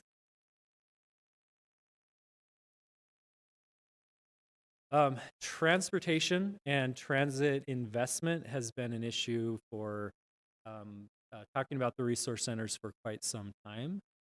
Looking at things that need to happen in the short term as well as long-term investments has been a topic of conversation from day one in action. So working with city departments and kind of long-term plans, figuring out what are the needs specific to the resource centers that will be needed on day one, what are the things that are in process that might have a longer lead set in motion. Several of these projects are well down the road of funded, being designed, but also looking at in the short term, what sort of transit access is there for clients. Additional strategies worth mentioning. The first, city staff dedicated to HCs. There are 3 positions that have been funded through the state homelessness mitigation fund that will bring online 3 city staff members to dealing with HCs. I should point out this is a 1-year allocation. That is not a long-term sustainable thing. So I think looking at how do we make sure that we figure out a way to have long-term staff dedicated to that, and I feel like Jen has something she would like to add. Yeah, I just wanted to clarify, the city is acting as a pass-through for the mitigation funds that are coming from the state. One of the positions will be housed here in Salt Lake City in Housing and Neighborhood Development. One of the positions will be housed with the VOA, and one that we're actually trying to see if we can get 2 part-time positions so that we can physically have a person at each HRC location that will be housed with Shelter the Homeless. So those 3 positions, while the money is being passed through Salt Lake City, only one of the positions will be an actual Salt Lake position. Point of. Great. And did you say, one of you said that's only for 1 year? The funding from the state, it's an annual allocation and it's a competitive process. So every year we will have to apply for those funds through a competitive process. It's a challenge. Yeah. We're aware. We'll go through that process for as long as we need to. And what do you envision the role of that person being? No, it's a great question. The person within the city, we really want to have a point of contact here at the city that people know this is the person that we go to when we have questions or concerns with regard to the homeless resource centers. That person will also act as a point of contact for the other positions that are being funded through the grant. So there's direct and constant communication between those folks who are on site at the HRCs, those folks who are out in the community, and then our person inside Salt Lake City. We have been working with both Shelter the Homeless and VOA, as well as a staff within hand, to really try to define those positions and those roles very clearly so that what we have is a cohesive team of people where we're not overlapping responsibilities, but where those dovetail very nicely together in order to meet as many needs as possible. So almost like a community liaison-ish type of. Right. One thing that we felt was really important, and especially with these new positions, is that the community should know exactly who was the one person. That person, we're asking a lot of them, and so making sure that the community isn't sort of wandering around. Rest. This strategic plan that we're working on, really, that is going to land on the desk of this person at the city, and there are improvements that are planned for 300 West that impact the HRCs in a significant way, making sure that that person is coordinating with. So if we're Sounds to me making, like you need like 5 people. that'd be great. if 5, we could do 10. that. So figuring out who is the person that's going to keep, so the community knows who do we go to when find out where. Chair? I'm wondering about the track, and maybe that's a question for Jennifer. So that when community concerns are raised, nearby businesses, whoever it might be that reaches out to this point of contact, how can we, what system do you have in place, or do you intend to have in place so that that can be transparent, the community can see how issues were resolved, council members be able to look at that? Councilmember, if I could maybe answer it this way, I think you're all aware of a broader conversation we're having around a constituent management software citywide, and we would see this being a part of that as well, which is designed to help us track concerns that come in from constituents and responsiveness to it. So we wouldn't want to create a tracking system outside of what is being worked on right now. And what's the status of that new constituent management software? I am highly inadequate to answer that question, and would suggest that maybe we get a briefing. I know there's a lot of people both in the council office and the administration working together on the implementation of it, and a lot of great progress is being made, but I have not been directly involved. Allison, can I ask for an update, even if it's an email, on the status of that and how it relates to the summer opening of the HRC? Mr. Chair, can I ask one more? Do you want to go to? Actually, it just left me, so go to James or Andrew, and I'll come back. Just a clarifying question about the role of this new position or positions with Sandra Holland's position in the mayor's office.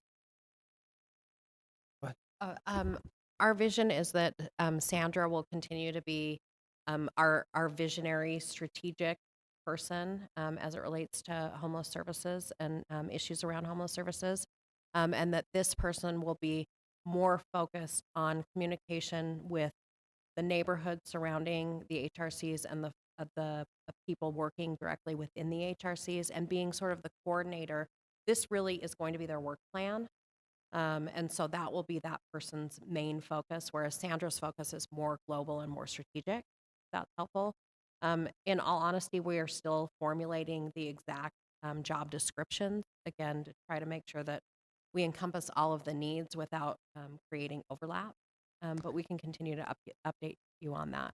Yeah, just so we're just setting the expectation appropriately high or low. Depending how you look at it, because this is a geographically focused location around the two centers, not necessarily if somebody's down at Rio Grande in 2 years from now, this person's not necessarily the one who's doing that work or anywhere else in the city. That's correct, council member. The city's mitigation funding that we were able to apply for and get from the grant, all 3 positions and possibly 2 part-time positions are all focused around the communities, the neighborhoods around the new age. Just one question before leaves my mind. Does West Valley have the funding for 1 year as well for this individual?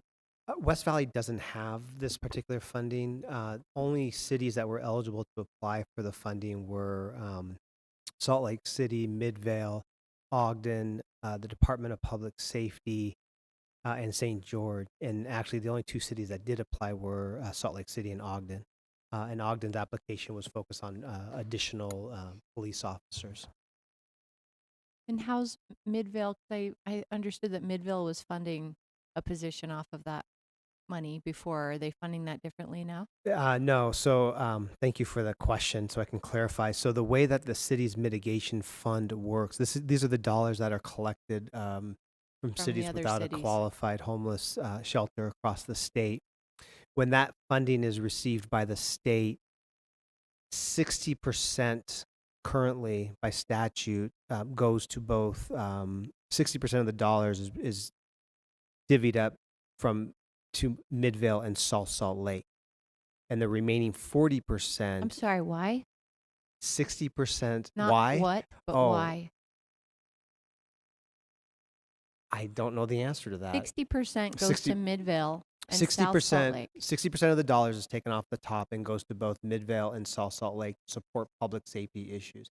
I would say the rationale for both Salt Lake and Midvale is because a year-round resource center or shelter is a new concept, particularly Salt Lake, and even Midvale only being a year. So the legislation created splits the funding that way, and then 40% goes into this competitive grant app, is where we apply And did for. Ogden and Salt Lake City receive equal portions of that remaining 40%? Ogden received a little bit more because their request was for more police officers. We put our focus on building the neighborhood and the community. I think there's a bigger question or bigger conversation that we could have that probably isn't appropriate for today while VODA is presenting to us, but around our strategy as a city in maximizing access to that 40% around a legislative strategy regarding the 60-40. I think that I remember when this happened last year, but I was a little bit distracted by another something else. issue, I think. And can we come back to this another time, Mr. Vice Chair? Thank you. I have so I remembered the thing that left my mind. I want to make sure that in writing that job description that the attendance with the Neighborhood Advisory Council meetings and communication with them is integrated explicitly into that. I'm sure the intention Actually, it is already on the description the draft description we've started. So thank you for that. So my last question probably is about how what we're hearing with this strategy, which is quite specific around a position, but how are we going to see the infrastructure needs in these areas and other needs that have been identified reflected in the upcoming budget? I'm not asking for a budget blow by blow, but how is the administration taking everything we've learned since we started this process and will the council be presented a cumulative, sort of a holistic view of the city's proposal for, the mayor's proposal for funding all of the needs in these areas before the doors open? Or will this be a piecemeal approach as we get the budget that we need to self-identify those components? Council member, let me try and answer that as best I can. I think it's a little hard to answer right now because we're still developing the strategic plan. So there's capacity for me to tell you what I want. That's Absolutely. what you're Well, saying. isn't there always? Yeah, I mean, I think part of it is looking at what the strategic plan is.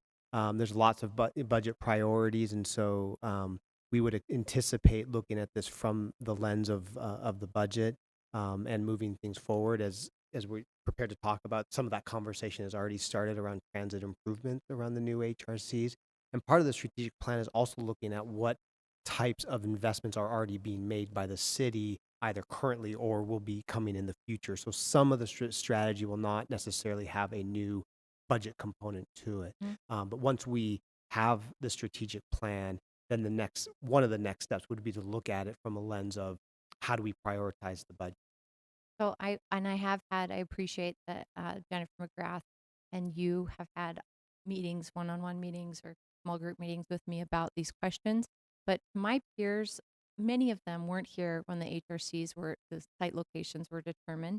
And even that, it's been quite some time. And so what I'm asking for, Mr. Chair, Vice Chair, I would like the administration to present to the council before we begin the budget process a holistic view of the recognized needs in the immediate, the defined vicinity. Is it a half a mile radius? Right. That's been defined. And I want to see infrastructure needs that have been identified, transit needs, lighting, street lighting, community. And I think your 20-minute neighborhood is a really great idea. And I can see us focusing on those goals if there are opportunities in there. But really, I'm talking about when those doors open, we've got individuals in wheelchairs. I want to know which sidewalks aren't cut. I came prepared to answer that question today, if you'd like the answer to that question today. Do you want me to ask it, or do you already know what I'm asking? You can ask it. Now go ahead. Let's Okay. see what you Well, got. because we had met with you previously, and it was discussed as part of a work session that we were doing with transportation regarding your general transit comments. The engineering division, folks here from engineering who can answer technical questions should they arise, did an assessment, a quarter-mile radius around both locations. I know that specifically we had talked about Paramount, but they looked at both. And they came back to us with 3 proposals. So what if we did all of the improvements that we need around both HRCs? That's sort of option 1. Can How I much would that cost? pause you and ask you to define what those improvements are? Because my understanding is that there's some federal ADA access issues that I mean, beyond our dream scenario of a 20-minute neighborhood, hopefully a real dream, not a false dream, but that there's some basic requirements, very clear standards. Is that what you're talking about, or are you talking about opportunities that are above and beyond basic standards? Well, what we have for you today is sort of 3 different levels. So a price for if we could come up to all of the standards that we would normally do in both of those locations and do everything, knowing that a lot of those improvements will actually be redone in a couple of years because of work that's being done on 3rd West. We also have an estimate to look at what if we did a high-level ADA accessible connection specifically from the track station to Paramount, and then also some improvements for ADA accessibility around 7th South as well. A lower level of investment, but again, knowing that those improvements will be redone in the future, in the near future. What could we do today to provide high level of access, but at a smaller scale?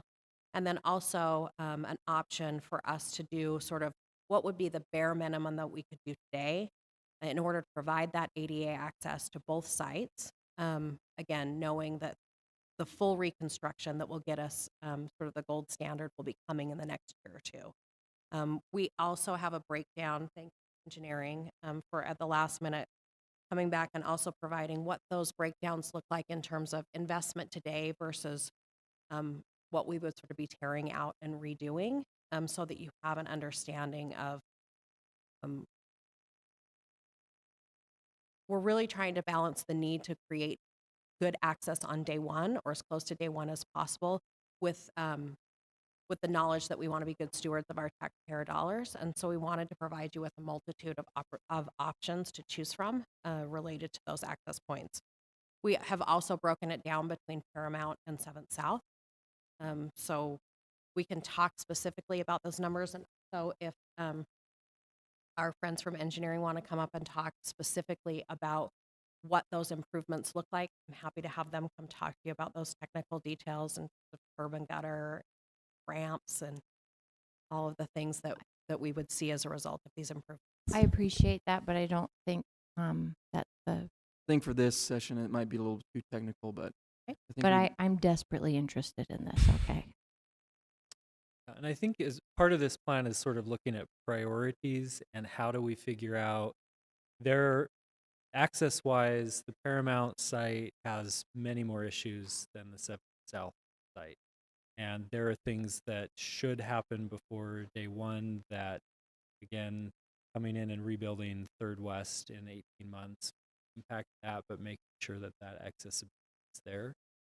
So it's sort of a triage of what are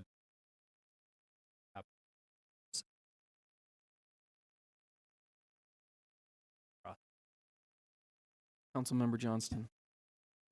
If I could make a request along with that, it sounds like we're talking about capital cost infrastructure upgrades.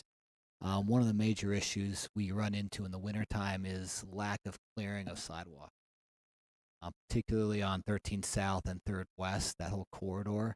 I know we generally rely on property owners to clear in front of their property. That hasn't happened this by and large in that corridor at all. So regardless of what we have for infrastructure, if it's not cleared, it doesn't matter to us. 3rd West reconstruction hopefully will take some of that burden off and make it more feasible to do snow removal on 3rd West and still keep the sidewalks clear. But I think we need to look at the costs of ongoing support, either in enforcement of local ordinances for property owners to clear snow, or mud or whatever else happens there, or the city looking at how do we make priority corridors like we do for street plowing or sidewalk plowing around these centers. So I'd like to put that a request and maybe some analysis as well financially. Sure. Thank you. Great. I'm not done. So I'd like to request you share that engineering information that we're not going to be able to get into today. Could the council receive that? Yeah, absolutely. We can forward that to you. And Thank you. If it's helpful, we've also identified a source to pay for these improvements. Of course, that's helpful. Because these are access to transit improvements and they're capital projects, we already have 1.1 million set aside through funding our future to do those improvements. So we can prioritize these particular improvements from that funding source. And engineering tells us that should we get a decision on this in the near future, we can put these improvements in this year.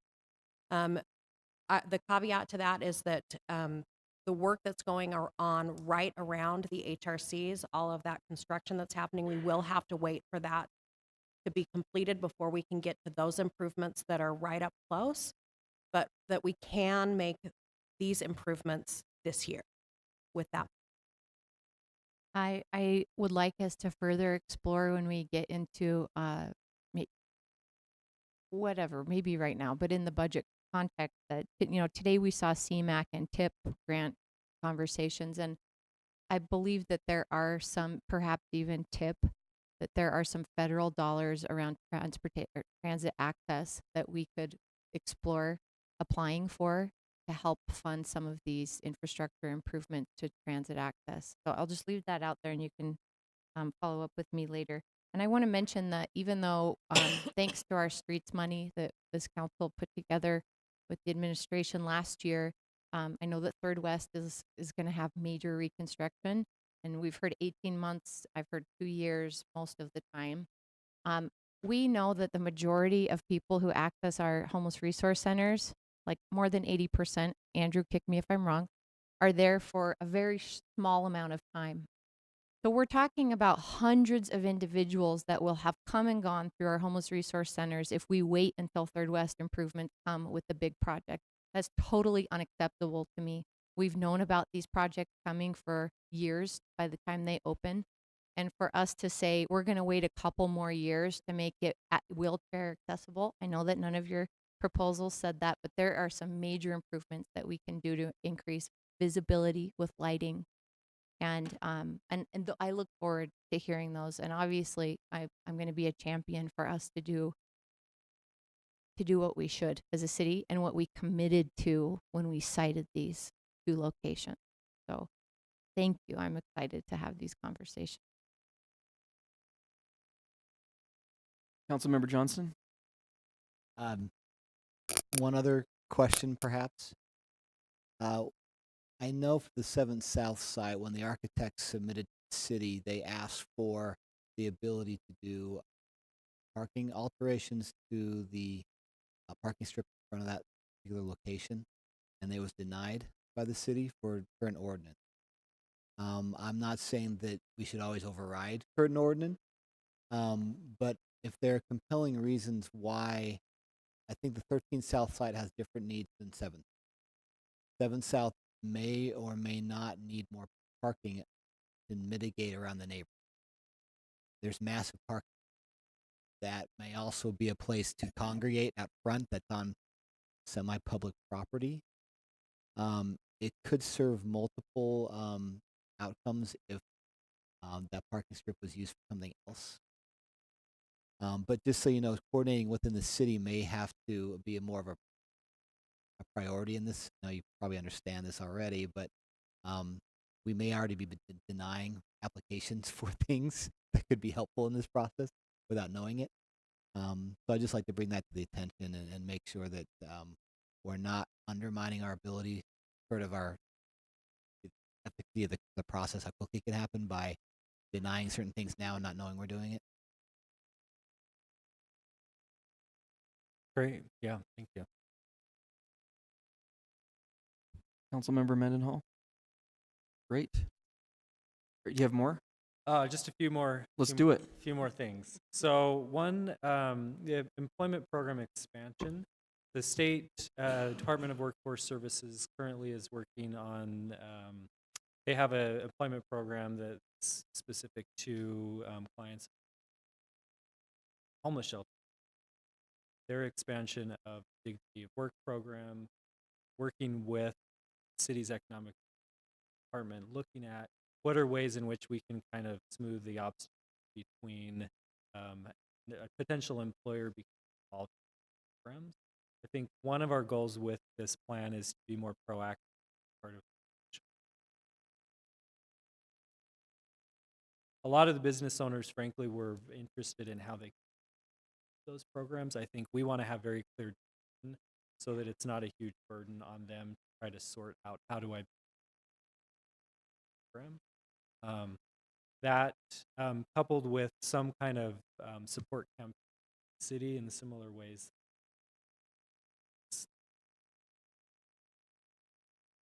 by local and all of those things, really rewarding these businesses who are participating as part of this. Hey, if you want to be part of the solution, going to Mod Coffee, you are supporting youth staying at. So figuring out what are some things that we can be.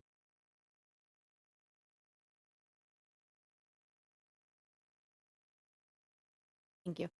So are you currently in discussions or will you be in discussions with Laura and Laura's team about how to do that? Yes. Oh, okay. Yes, we have been talking with them, and we've been talking with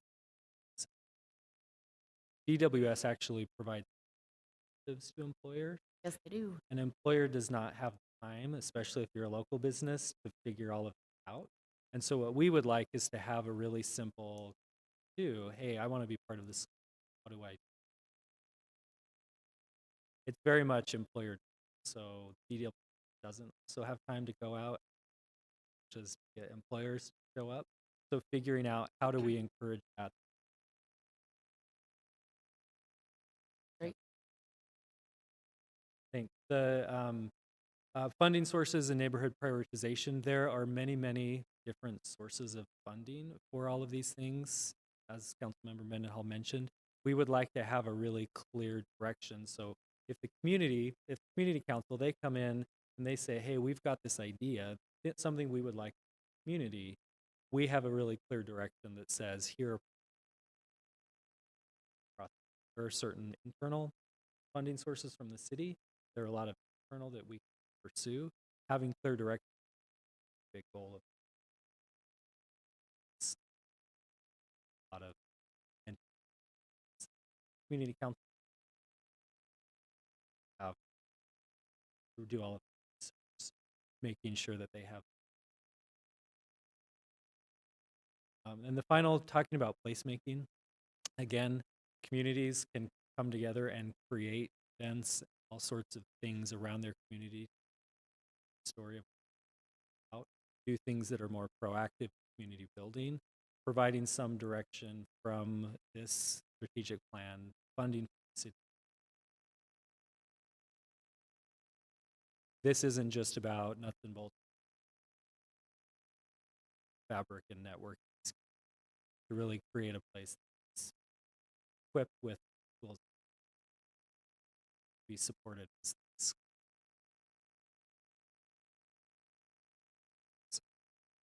Final question. Thank you. I want to go back to the employment program.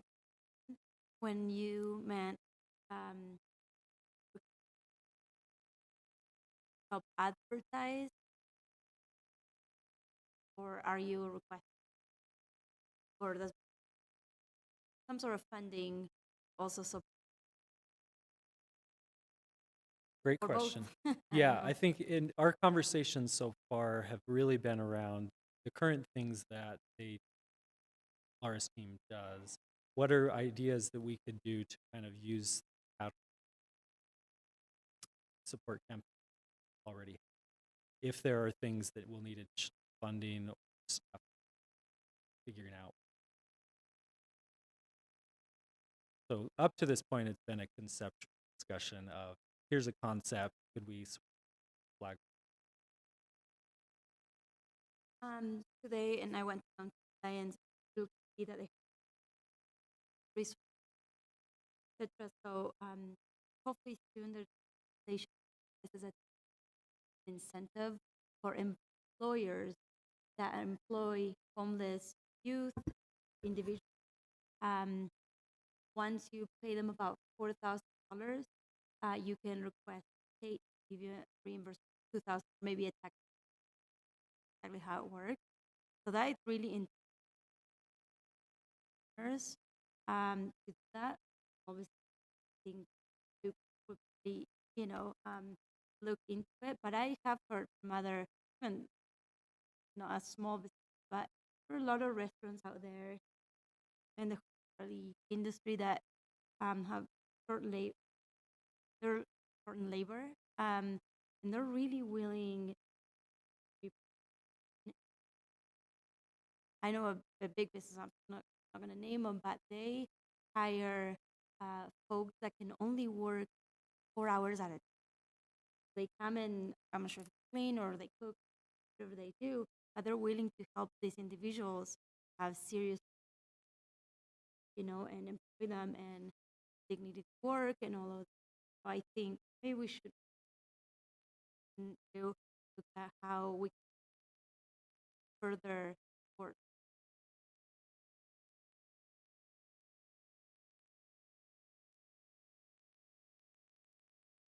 Yeah, you bet. Yeah, and I think the getting those incentives out there so that employers know what disposal should be used. There's also wage reimbursement, all things that are incentives to get involved. Again, making sure that we've got enough. Here's what I do process.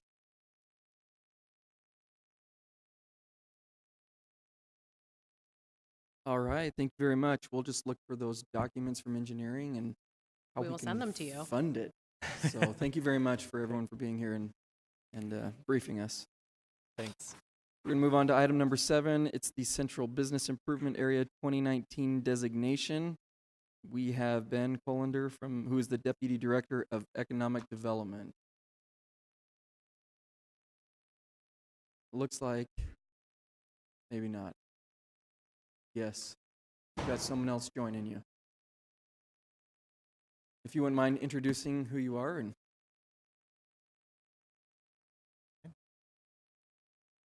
Will Wright with Economic Development. thanks, Will. Sure. All right, Ben, you want to give us the rundown on this? Sure. So we are at the conclusion of about a 9-month process. It's very technical and prescriptive by state statute to walk through how to levy an assessment on the downtown area, basically renewing what's already in place that currently funds the Downtown Alliance in part through taxes placed on downtown property owners. So this has been a process that is run by economic development, but involves several parts of the city, including the city attorney's office, engineering, and the finance office as well. So this is something that there's little room for error. So I have to say a thank you to all the other parts of the administration that has been helpful with this, because if you have one blip in the process, you have to redo whole ordinances, and it's a nightmare. So this has been a fairly seamless process throughout, and so we're at the conclusion of that. So just to update on next steps and what the council should be aware of in terms of, what's over the hill on this, right? So as of now, tonight, the council will consider an ordinance that will formally adopt the assessment area and levy the tax on the downtown property owners. It will also accept the recommendations from the Board of Equalization.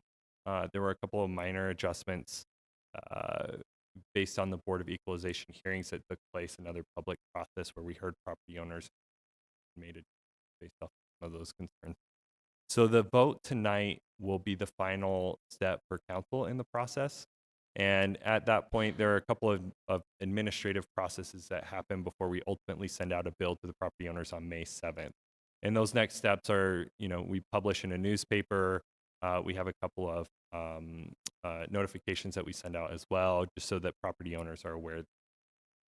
So I think one of the big questions I know council has had and others in the administration have had is, okay, what about the contract? How does that work? And how the contract worked is currently, traditionally, how the contract has worked is there's been a contract that has matched the assessment area. And every time a new contract is issued, there's always a 3-year option to exercise. So we go through the entire assessment area again, and then we have the option to just renew the contract instead of going out to RFP. But there's only one option. So when that's done, you have to go out to RFP again, and then you have one more 3-year option. So the point that we're in right now is that we have one of those option periods, and the administration to exercise that. So we're in the process now of coordinating that with contracting and anticipate before the new assessment area is. So that should be, the current contract expires April 21st. Should be done. We're anticipating early April. We'll have all the signatures necessary on that document. But the absolute cut like absolute drop dead date that we have to have a signature is April 21st, so that the contract will be active April 22nd. So hopefully that answers any questions the council may have, but I would be happy to answer any others that may arise. Any questions, council members? Yes, Councilmember Valdemoro.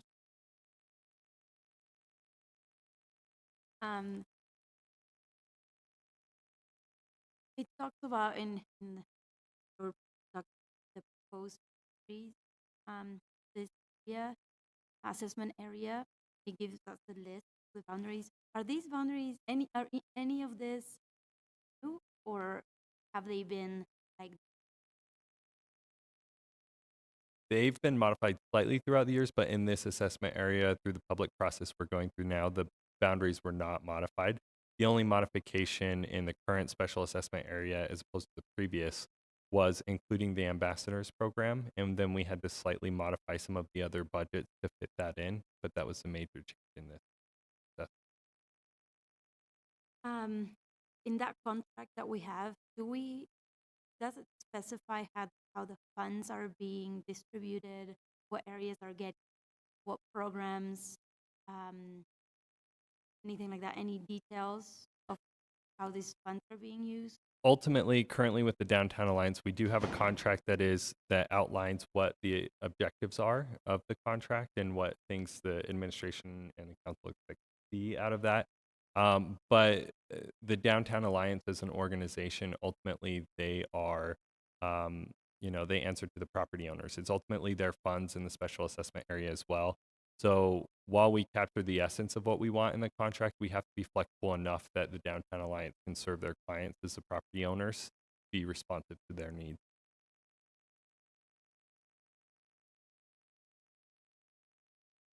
Councilmember Johnston.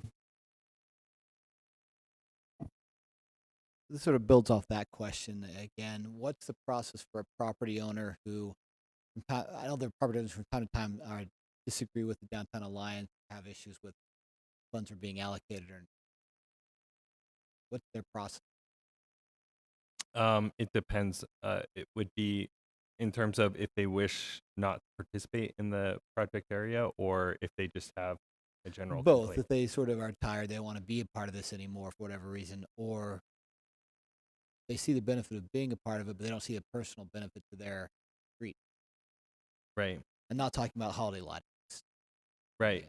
So how it works now is typically if we get a complaint in the city, what we do is put them in touch with the Downtown Alliance. And so far, there are a couple of instances, I'd say, in the last 6 months where a property owner, really hasn't felt like they've gotten their value or didn't quite understand the programs that exist or how to engage.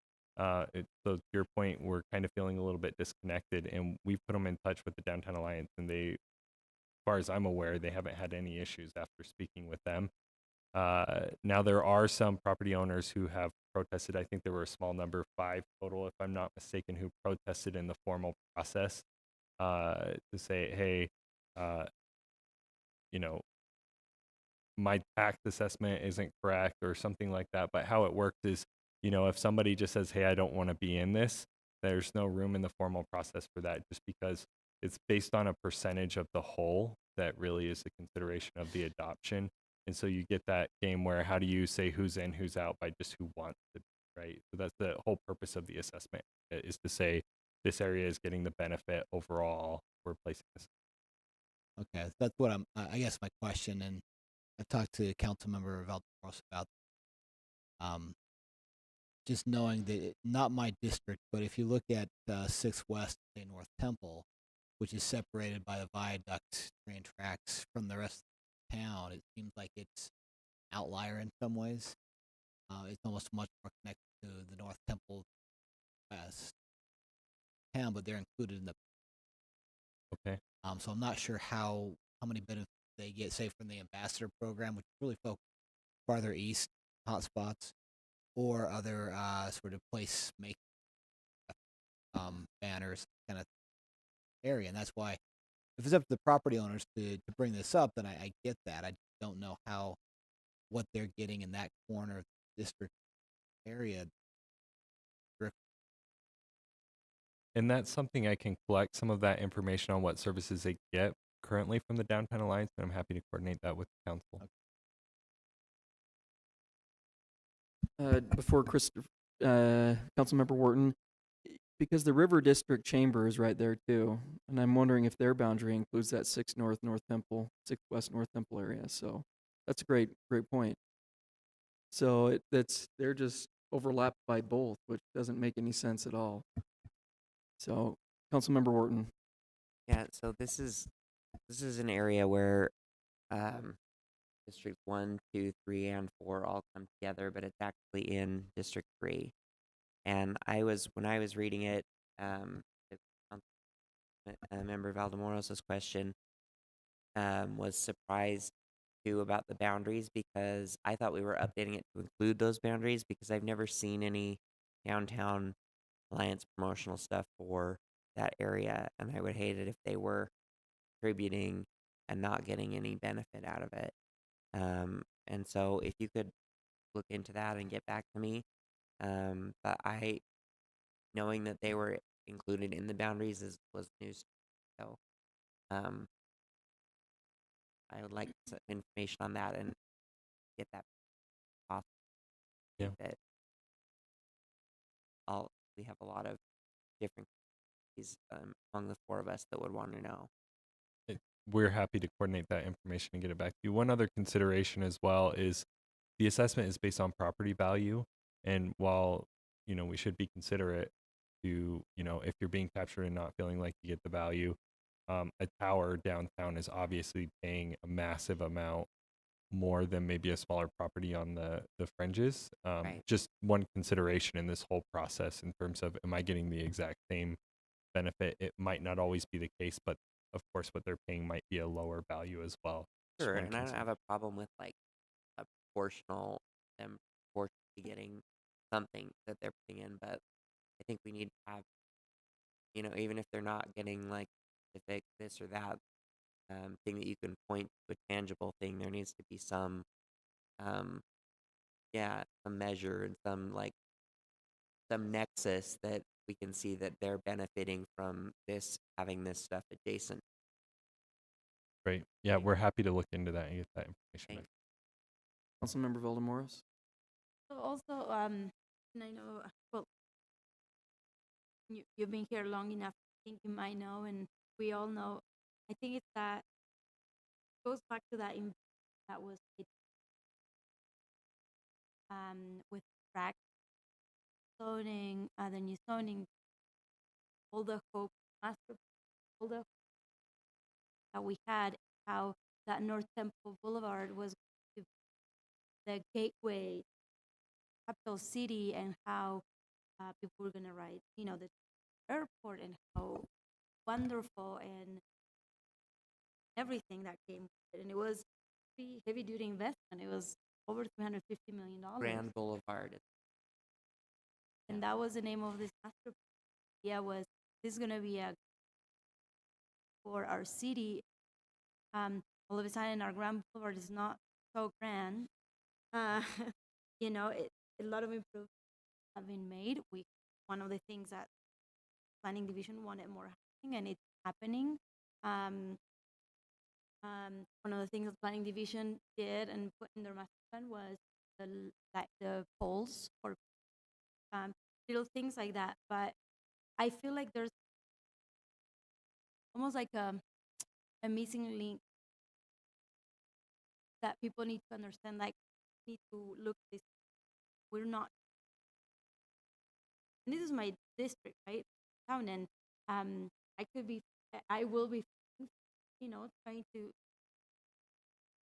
most fair, but at the same time, I'm also looking at how investments are made in the city overall, and not seeing certain types of investments in certain parts of town that people are contributing or not seeing it, kind of defeats the purpose of our previous $350 million beautiful.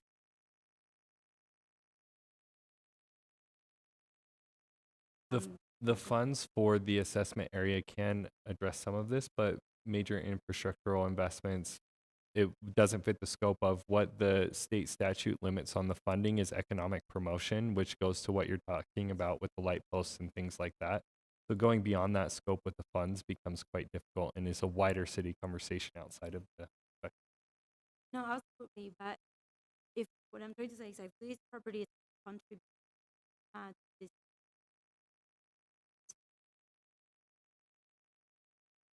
even a walk, yeah, you're on the west downtown of city, whatever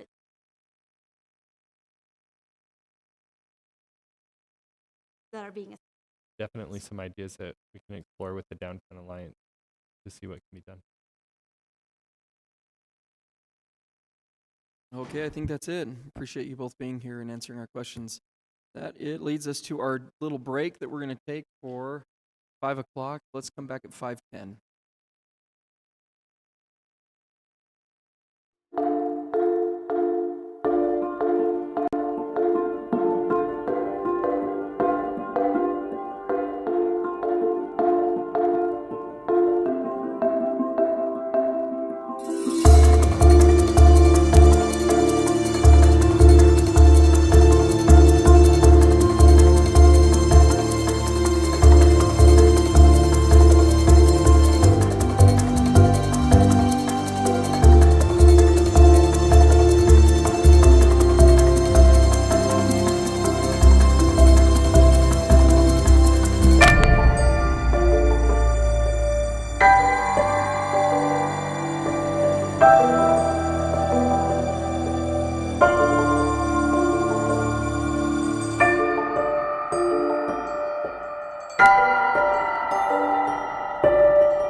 up and actually jump ahead since we have Diane Stewart here, and we're going to go to the board appointment for Utah Performing Arts Center.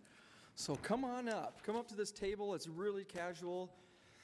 You can come up here and just give us a little bit of your background. I already know a lot of it, so tell us about your beautiful art gallery and what you love to do, why this interests you. Well, thank you. I'm happy to be here. Yes, I tend to be associated with all things arts and culture in our community, and I own Modern West Fine Art, and also serve on other boards and committees here for the city and the county. So can I answer any questions? Yeah, let's turn them over and see if there are any questions. Council members, yes. Councilmember Mendenhall. Hi, Diane. So Hi. great to see you Nice to here see you. in another capacity of service for our city. Thank you for your willingness and all that you already do to enrich our city in so many ways. I'd love you to just tell us about whatever it is that you're excited about in our city right now, or what opportunity you see in this board appointment for yourself. Well, two things. I was just recently have retired from the board of the arts and culture for the county, so I was over the facilities there. So I got to know most of the arts and culture facilities within the city too, which was really an interesting process, and I enjoyed that very much. I'm also now working on the UN NGO conference that's coming in August. Has the arts and culture chair, putting together really all the premier art organizations in our city to showcase who we are and what we do and the best of all those things. So working on performances and engagement for the convention attendees. So that is super exciting in August for our city, 5,000 attendees. I'm also excited because my gallery is moving west, and I see lots of opportunities and exciting things happening on the west side of our great city. So I'm happy to be a part of that gentrification, and looking forward to making good things happen there. So I will. Your new location? The new location will be 4th South and 7th West. So I will be in the old, the historic Salt Lake Engineering Building. That's great. So I'm surrounded by 100 architects, and there are some wonderful artist studios in my building currently, and I'm looking forward to collaborating with them and doing some wonderful things. I'll also have outdoor space, so we're looking to have a lot of great events that will engage people and showcase another area of our city. So. I knew she had more to say than her introduction. For sure. Thank you, Diane.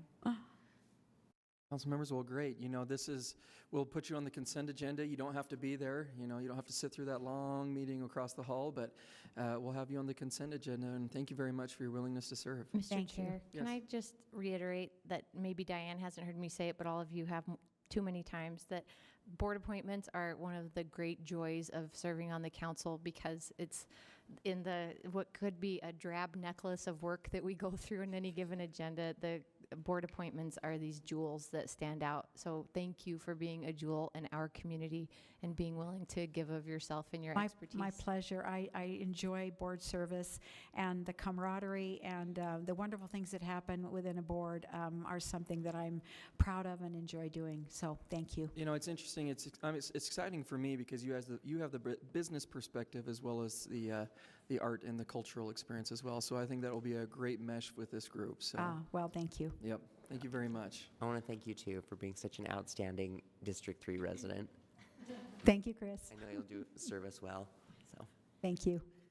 So, Mr. Chair, before I turn it over to you, I'm going to announce that we're going to go to item number 9, which is the 2019 municipal election vote by mail interlocal agreement. Mr. Vice Chair, I appreciate that. Thank you very much. Aren't we? Isn't that yeah. Okay, so this item on the list, James already announced it. So the 2019 municipal election vote by mail interlocal agreement. Ben Lutke from our council staff will introduce this item. And joining us at the table will be Cindy Mansell, the city recorder, and Nicole Smedley, the assistant city recorder. So thank you all, and Ben, I'll turn the time to you. This is the first briefing on the proposed interlocal agreement. There's no public hearing required, and the council is scheduled to take potential action on March 26th. The proposed interlocal agreement is substantially like the ones before this body the last 2 election cycles. The estimated cost is $367,907, and this is a high cost estimate. It assumes that all 97,860 active city voters would participate. It includes the return postage for all of the vote-by-mail ballots, and it also assumes that there would be a primary contest in each of the elections. The elections this cycle are in Council Districts 2, 4, 6, and the citywide mayoral election. The county has transitioned to vote-by-mail being the primary voting method. You can also cast a ballot by dropping off at a drop box throughout the county, or by simply returning your ballot in the mail. And there is in-person voting both early and on election day. Up on the big screen in the corner is a list of vote centers throughout the county in 2018, and I also emailed a link if you want to pull it up on your laptops. There were 43 locations, and there were countywide elections last year, so the number of vote centers is likely to be smaller this cycle because it's municipal elections. You'll note on the list from last year's vote centers that 10 were located within Salt Lake City, so we would expect fewer than 10 to be located in the smaller election this year. If the council has preferences on locations, we can certainly communicate that to the county, but the county does get final say on what locations are chosen for the vote centers. Councilmember Mendenhall. Ben or Cindy or Nicole, can you tell us about how the county analyzes turnout at the locations, or whether or not they use that kind of information to help make decisions about reduced polling center locations? They do decide which locations to use based on they want to be in every section of the city, so the west side and up on the east, and cover the whole city. Also, they do take into account how many people voted there last time. For example, we had the Marmalade or the Federal Heights Ward House. Only 339 people voted there last year, so they're trying to decide if they want to do it again. So they do look at the numbers and take that into consideration when they're choosing a vote center location. Other questions? Councilmember Johnston. Another really question. Who updates this list that's on our that's up on the board right now? I just say because the Kearns Library is listed as Salt Lake City. That's all. So this is the list from the county elections office, so it's countywide. And the reason I highlight it is because the switch from polling places where you have one polling location to cast your ballot for your voting precinct is the old model. And under the new model with voting by mail at vote centers, a voter can cast a ballot at any vote center within their county of residence. So if you live in Salt Lake City but work in a different city, you can cast your ballot for Salt Lake City in a different city's vote center, as long as it's within the county of residence that you're registered at. Yeah, I just, my wife is particularly sensitive about other parts of the valley calling themselves Salt Lake City. So, honey, there you go. I'll put it out there for you. Councilmember Wharton. So, if I remember right, you were saying that there was a polling location at the Federal Heights Ward House, but was that 4 years ago? It was last year in 2018. So. Oh, okay. Because I was thinking during the 2017 election that a lot of residents commented that it was weird that there was no polling location for District 3 in District 3. That's because the one they wanted to use was within 150 feet of a candidate's home. Oh, okay. So hopefully we can get one up there next time. It was not my home. It wasn't Chris's. It wasn't my home. Don't worry. So that's something else that we have to consider is after the filing period in June. Oh. That's why they haven't been solidified, because the code says they can't within 150 feet. So right, I see. Hopefully we can get the suite library or something. Yeah. Okay, great. Thank you. I also wanted to draw the council's attention to the table on the big screen showing the actual costs and the voter turnout in the last 4 municipal elections. And you'll note in 2015 there was a significant jump in voter turnout, and 2015 was the first year that the council did, or that the city did vote by mail. And during that year there was an extensive public education engagement to notify before the primary and the general election that there was this switch and to encourage people to familiarize themselves with the change. So in 2015, when we first did this election, I had some serious concerns about what the change was going to do, because it was the first time that we've really had any government the size of ours in Utah undergo a vote by mail. We had heard, in theory, that it was that it would increase voter turnout, that it would increase participation, that it would ease the process, but it was substantially different from anything we had ever done. The results from that, from turnout and participation that year, dwarfed anything that I think we could have hoped for. And I think a lot of that was due to your office and the education that you put together. It truly is a unique and effective way at creating or giving everybody the opportunity who's registered to vote at their in their time frame that makes sense. So thank you. Other questions or comments? I know. Nope, he's still going. The last thing to point out to the council is the $367,000 cost is not all-inclusive when you look at potential election costs.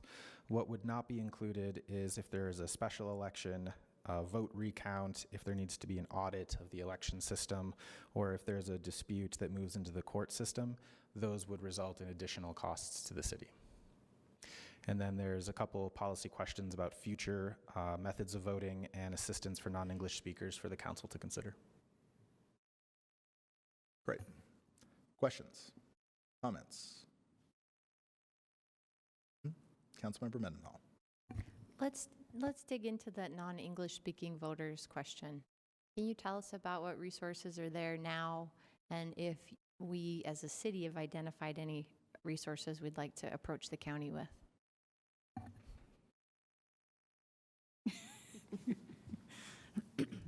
And the county indicated that every polling location would have a Spanish-speaking poll worker. The ballots are produced in Spanish and English. The county obviously has Spanish-speaking personnel.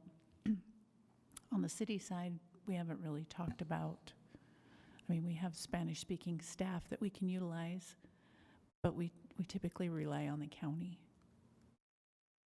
So I don't, in a voting and vote day situation, the city employees aren't a part of the polling location, so. Correct. Okay. But there would always be a Spanish-speaking individual there, so. And the polling locations are staffed and materials are bilingual? Correct. I just want to thank Nicole and Cindy. You guys are so good at your jobs. You really are. You always seem to know the answer to a question before I ask it, and which not everyone can do. You can read my mind, or you know your job really well. So thank you. And I, with Charlie, it was so exciting to see voter turnout double in those years, and I hope we can keep it up. Thank you, Councilmember. Other questions or comments? Anything else from Ben or the Recorder's Office? Okay, thank you so much for the update and for all of your work. The next item on our agenda is an ordinance regarding car sharing ordinance amendments. What I want to do on this, so we talked about this a little bit during our last work session, and we're set to take action tonight in our formal meeting. But before I do that, I just want to read a statement that I sent out last night regarding this. It says, based on feedback received from state legislators, peer-to-peer car sharing companies, and rental car companies, the Salt Lake City Council will only be moving forward with decriminalization and the establishment of civil fines for peer-to-peer car sharing at the Salt Lake International Airport during our meeting tomorrow evening. We will also discuss a 90-day warning period before fines take effect. We encourage all peer-to-peer car sharing companies to work with Salt Lake City on a legal path forward for operation at the airport. As these discussions move forward, we hope that the peer-to-peer car sharing companies will notify and educate their app users that operating at the airport is currently not authorized, but that all parties are working to legalize the service equitably for users. So council members, what we have on our agenda tonight is consistent with what we had talked about last week. There had been some discussion about the possibility of adjusting the fee schedule and adding a daily fee for peer-to-peer car sharing companies. What we found after we thought there was an agreement last week is that there was not an agreement on that, and so that's why we're not moving forward with that portion of this ordinance tonight. What we are doing, though, is decriminalizing the ordinance so that if an individual is caught using a peer-to-peer car sharing app and conducting business on the airport property, at this time, while it will not be a criminal penalty, there will be a civil penalty. That civil penalty will be $500 an hour. That's what's proposed in the ordinance. And that will go into effect 90 days from passage of the amendment. The hope is that during that 90 days, that Turo, other car sharing companies, that the rental car industry can all work together with Salt Lake City to establish a legal path forward. That is our hope. We had to do something very similar a few years ago with Lyft and Uber. It's not easy to bring everybody together and onto the same page. I understand that not everybody is going to be comfortable or fully happy with the outcome, but what we want to do is ensure that what we end up moving forward with in terms of legalization is something that is consistent, that it is fair with those airport users who have been paying fees traditionally, mainly the airport or the car rental industry. Other app users who are also using the airport and trying to abide by our ordinances. And so we don't want to disadvantage anybody for playing by the rules. But we understand that the market is changing, that disruptive technology is just that. It is disruptive. That means that it puts the pressure on us to try to figure out a way forward. And I think that we are up to the challenge to do that. We've done it with Lyft and Uber. We can do it again. But in order for us to do that, it is going to take everybody working together, all of the parties involved, to not stall, to not slow walk any of these discussions, and to work together to figure out what is going to be in everybody's best interest. Questions or comments? Okay, that was easy. So the next item on our agenda, so we're set to take action tonight. Again, it will be what was originally proposed, the decriminalization, setting the fines in the 90-day grace period. So, Councilmember Valdemoros. I have a comment. Yes. I think this is a great idea, so we can move forward and in a fair approach to all of these different companies. I think this is America, and we welcome people to work hard and earn a living, and if certain people can use this service to do that, that is very fortunate, and I think we welcome that. But we also need to have the understanding that when anybody's trying to conduct a business in somebody's property, that property owner or whoever needs to be compensated for that use because of the infrastructure and investment that they have made. And so this is great, as we know that there are courts of law in other states looking at what exactly these types of companies are, because they're not necessarily a rental company, but they're not necessarily an Uber or Lyft.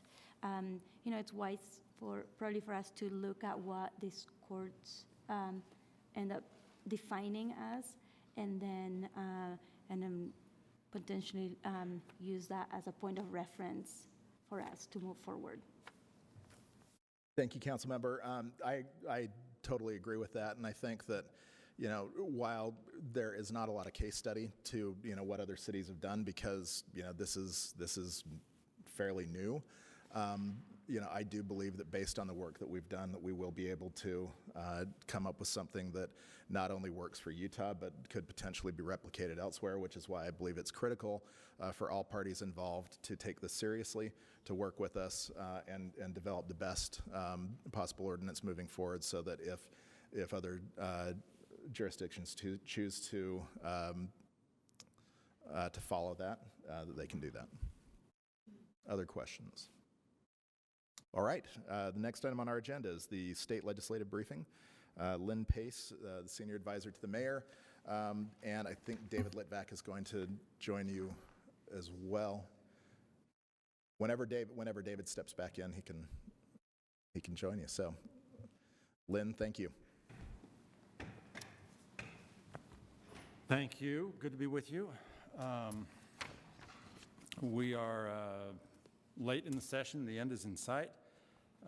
And I have a couple of significant items to report to you this evening, and then I'd be happy to take your questions.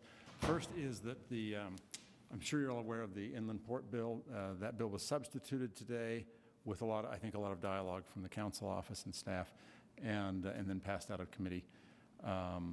I suspect that substitute will likely be, except for maybe glitches that other people haven't caught, that's probably the bill that will move through the process.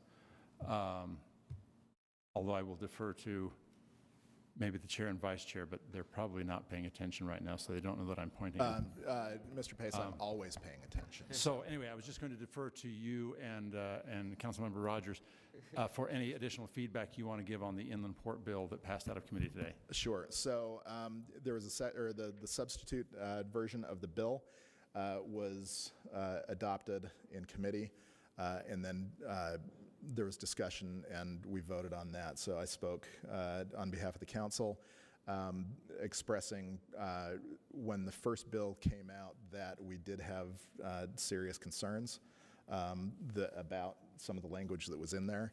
But to the credit of Representative Gibson, he worked with us closely to work through as many of those concerns as possible. As with anything, we're operating you know, based on something that is going to happen. The inland port is going to happen. The notion that you know, Salt Lake City you know, can do something to stop this is not, it was never realistic. It was not realistic last legislative session, which is why the council at the time took a step to improve what had already been passed. And do so, you know, in sight of the residents of Salt Lake City. And that message, I think, is continuing with this bill. While the bill is not perfect, it is the version that was passed out of committee today is a heck of a lot better than it was. And the only way that would have happened is with, you know, it couldn't have happened without the hard work of our staff, working with the drafting attorneys, working with the inland port attorney, working with the sponsors, all last week over the weekend as soon as this bill became public, to work through that. And so I want to thank you know, our staff and everybody who's participated in the bettering of this bill. I feel comfortable where things are, and it truly is something that I think will not only benefit the residents of Salt Lake City, but I think will strengthen the entire concept of the port. Okay. Question? Yes. Thank you, Mr. Chair. Was there any discussion about the rationale for doing the expansion to other potential parts of the state prior to the business plan or the executive director hiring, that sort of process kind of running its course, or was that discussed at all during the sessions today? That wasn't discussed today. You know, there was some discussion, you know, and I think that's where, you know, we tried to bring us back to, you know, at least the inclusion of the business plan, so that, you know, we could do that. Now, there are, you know, my understanding is, from what Representative Gibson said today, there are rural communities who are, you know, really excited about this, which is a little bit different from, you know, the attitude in Salt Lake County and on the Wasatch Front. There are communities that really are excited about moving forward. I think that there is a chance that we may see, some of those hubs or some of those spokes develop in a way that, they may develop, faster. It's not contingent on this, but what we were able to do is say that no property tax or none of the tax increment would leave the areas that they were generated in. So we're not going to be seeing Salt Lake City tax increment going to Tooele or Box Elder, and so I think that's a positive. Jennifer. I have just one other thing. We weren't really involved in the discussion of the other project areas because it seems like it doesn't affect us as much, but the current legislation requires those sort of spoke project areas have their own project area plans before they're set. So in a way, I think just practically speaking, it's not likely that they would have their project area plans authored, written, and adopted prior to like an executive director being hired. So there is a little bit of a process step there that they still need to go through at least. So They still have to have the municipality, the property owners, the local jurisdiction all approve it beforehand.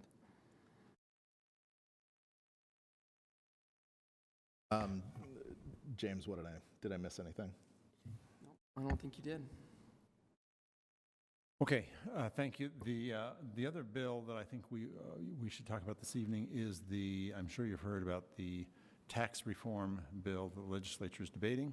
That bill came out last week. Then they had a special committee hearing on Friday.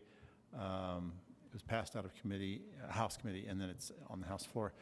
I briefed the Council Legislative Subcommittee last Friday on the concept that was under discussion at the time.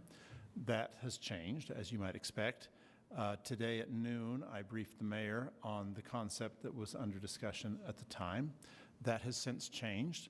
So as we sit here this evening, at 6 o'clock on Tuesday, the latest version of this plan is, quite frankly, they can't figure out how to make the local portion work, so they're just going to leave us out.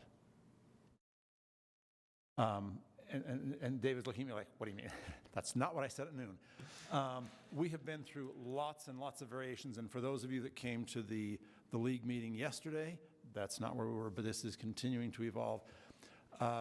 So the latest version, literally as of about 4 o'clock today, is they would simply expand the base for the state portion only and reduce the sales tax rate for the state portion only, and probably do a task force and leave it at that, because they can't get their arms around the transportation taxes, the local taxes, the boutique taxes. The big issue today was UTA, because any variation in the rates puts at risk their bonds and creates uncertainty, and they went around and around and around. Do we know who negotiated that? It's primarily the League of Cities and Towns has been negotiating for cities. Okay.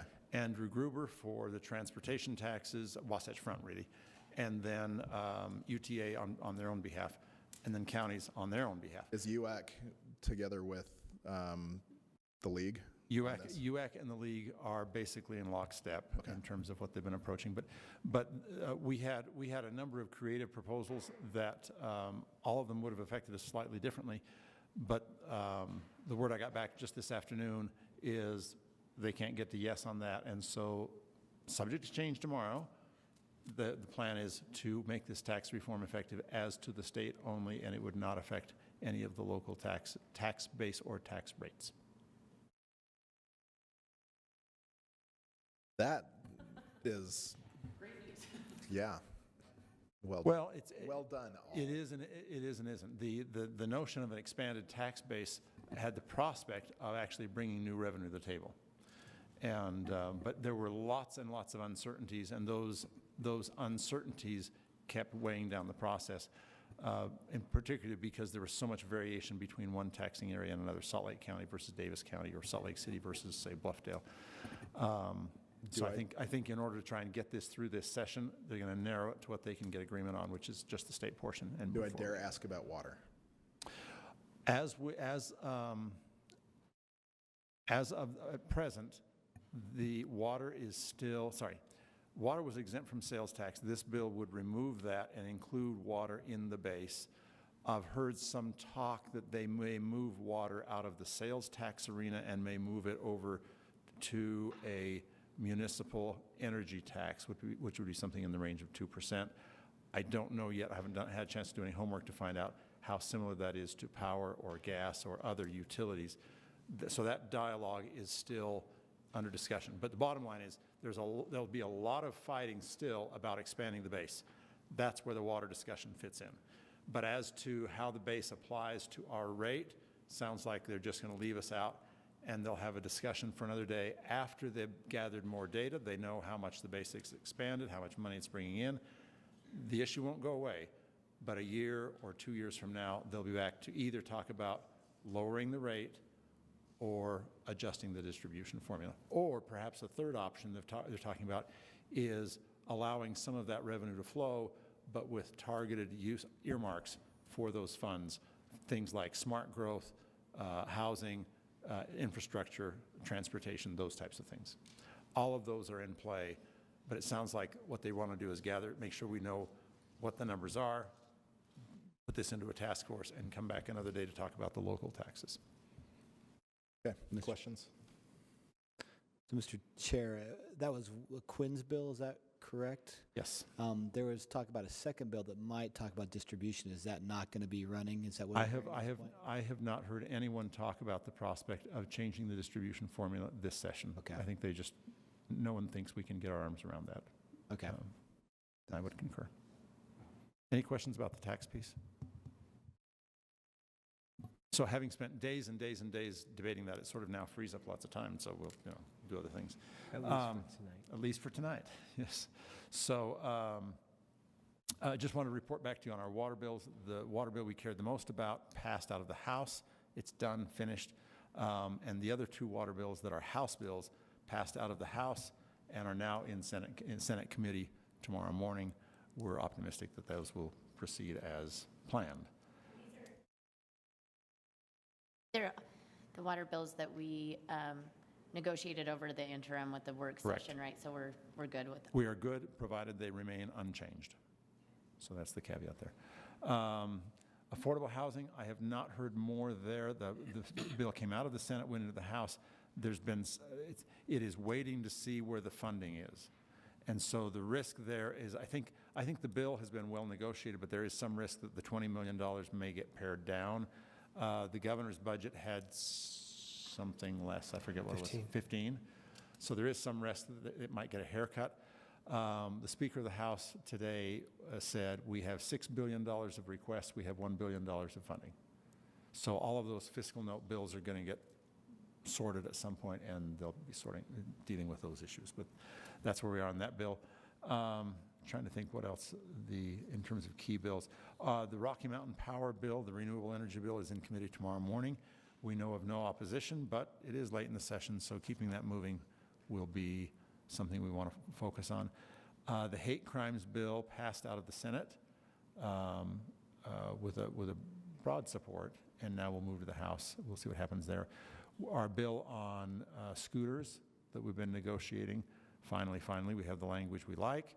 That was going to go in committee today, but they couldn't get the language done in time, so that will probably be on committee probably Thursday. Yeah, thank you. And you heard about the Toro issue. You're aware of that we have two competing bills.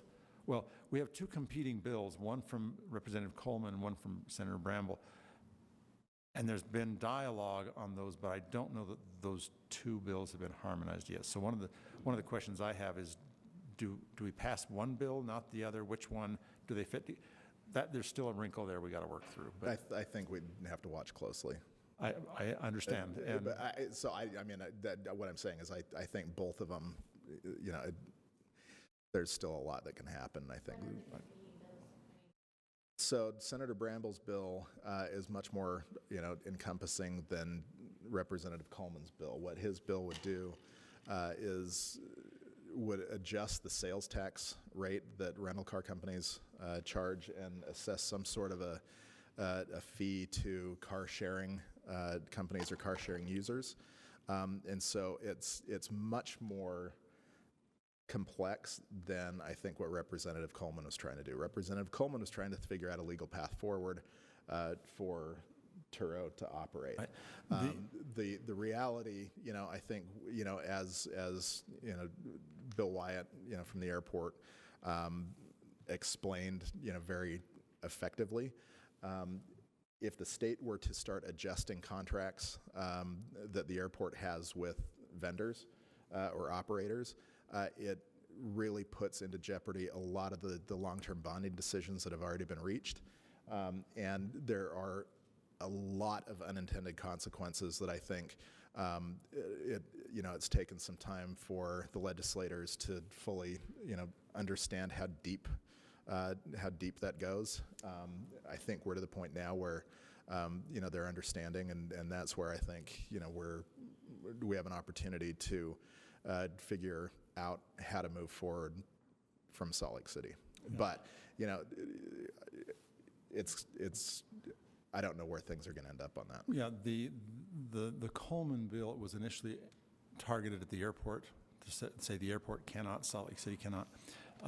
That has now been modified to simply regulate peer-to-peer rentals and to say you can't treat peer-to-peer rentals the same as you treat ordinary rentals, as it were.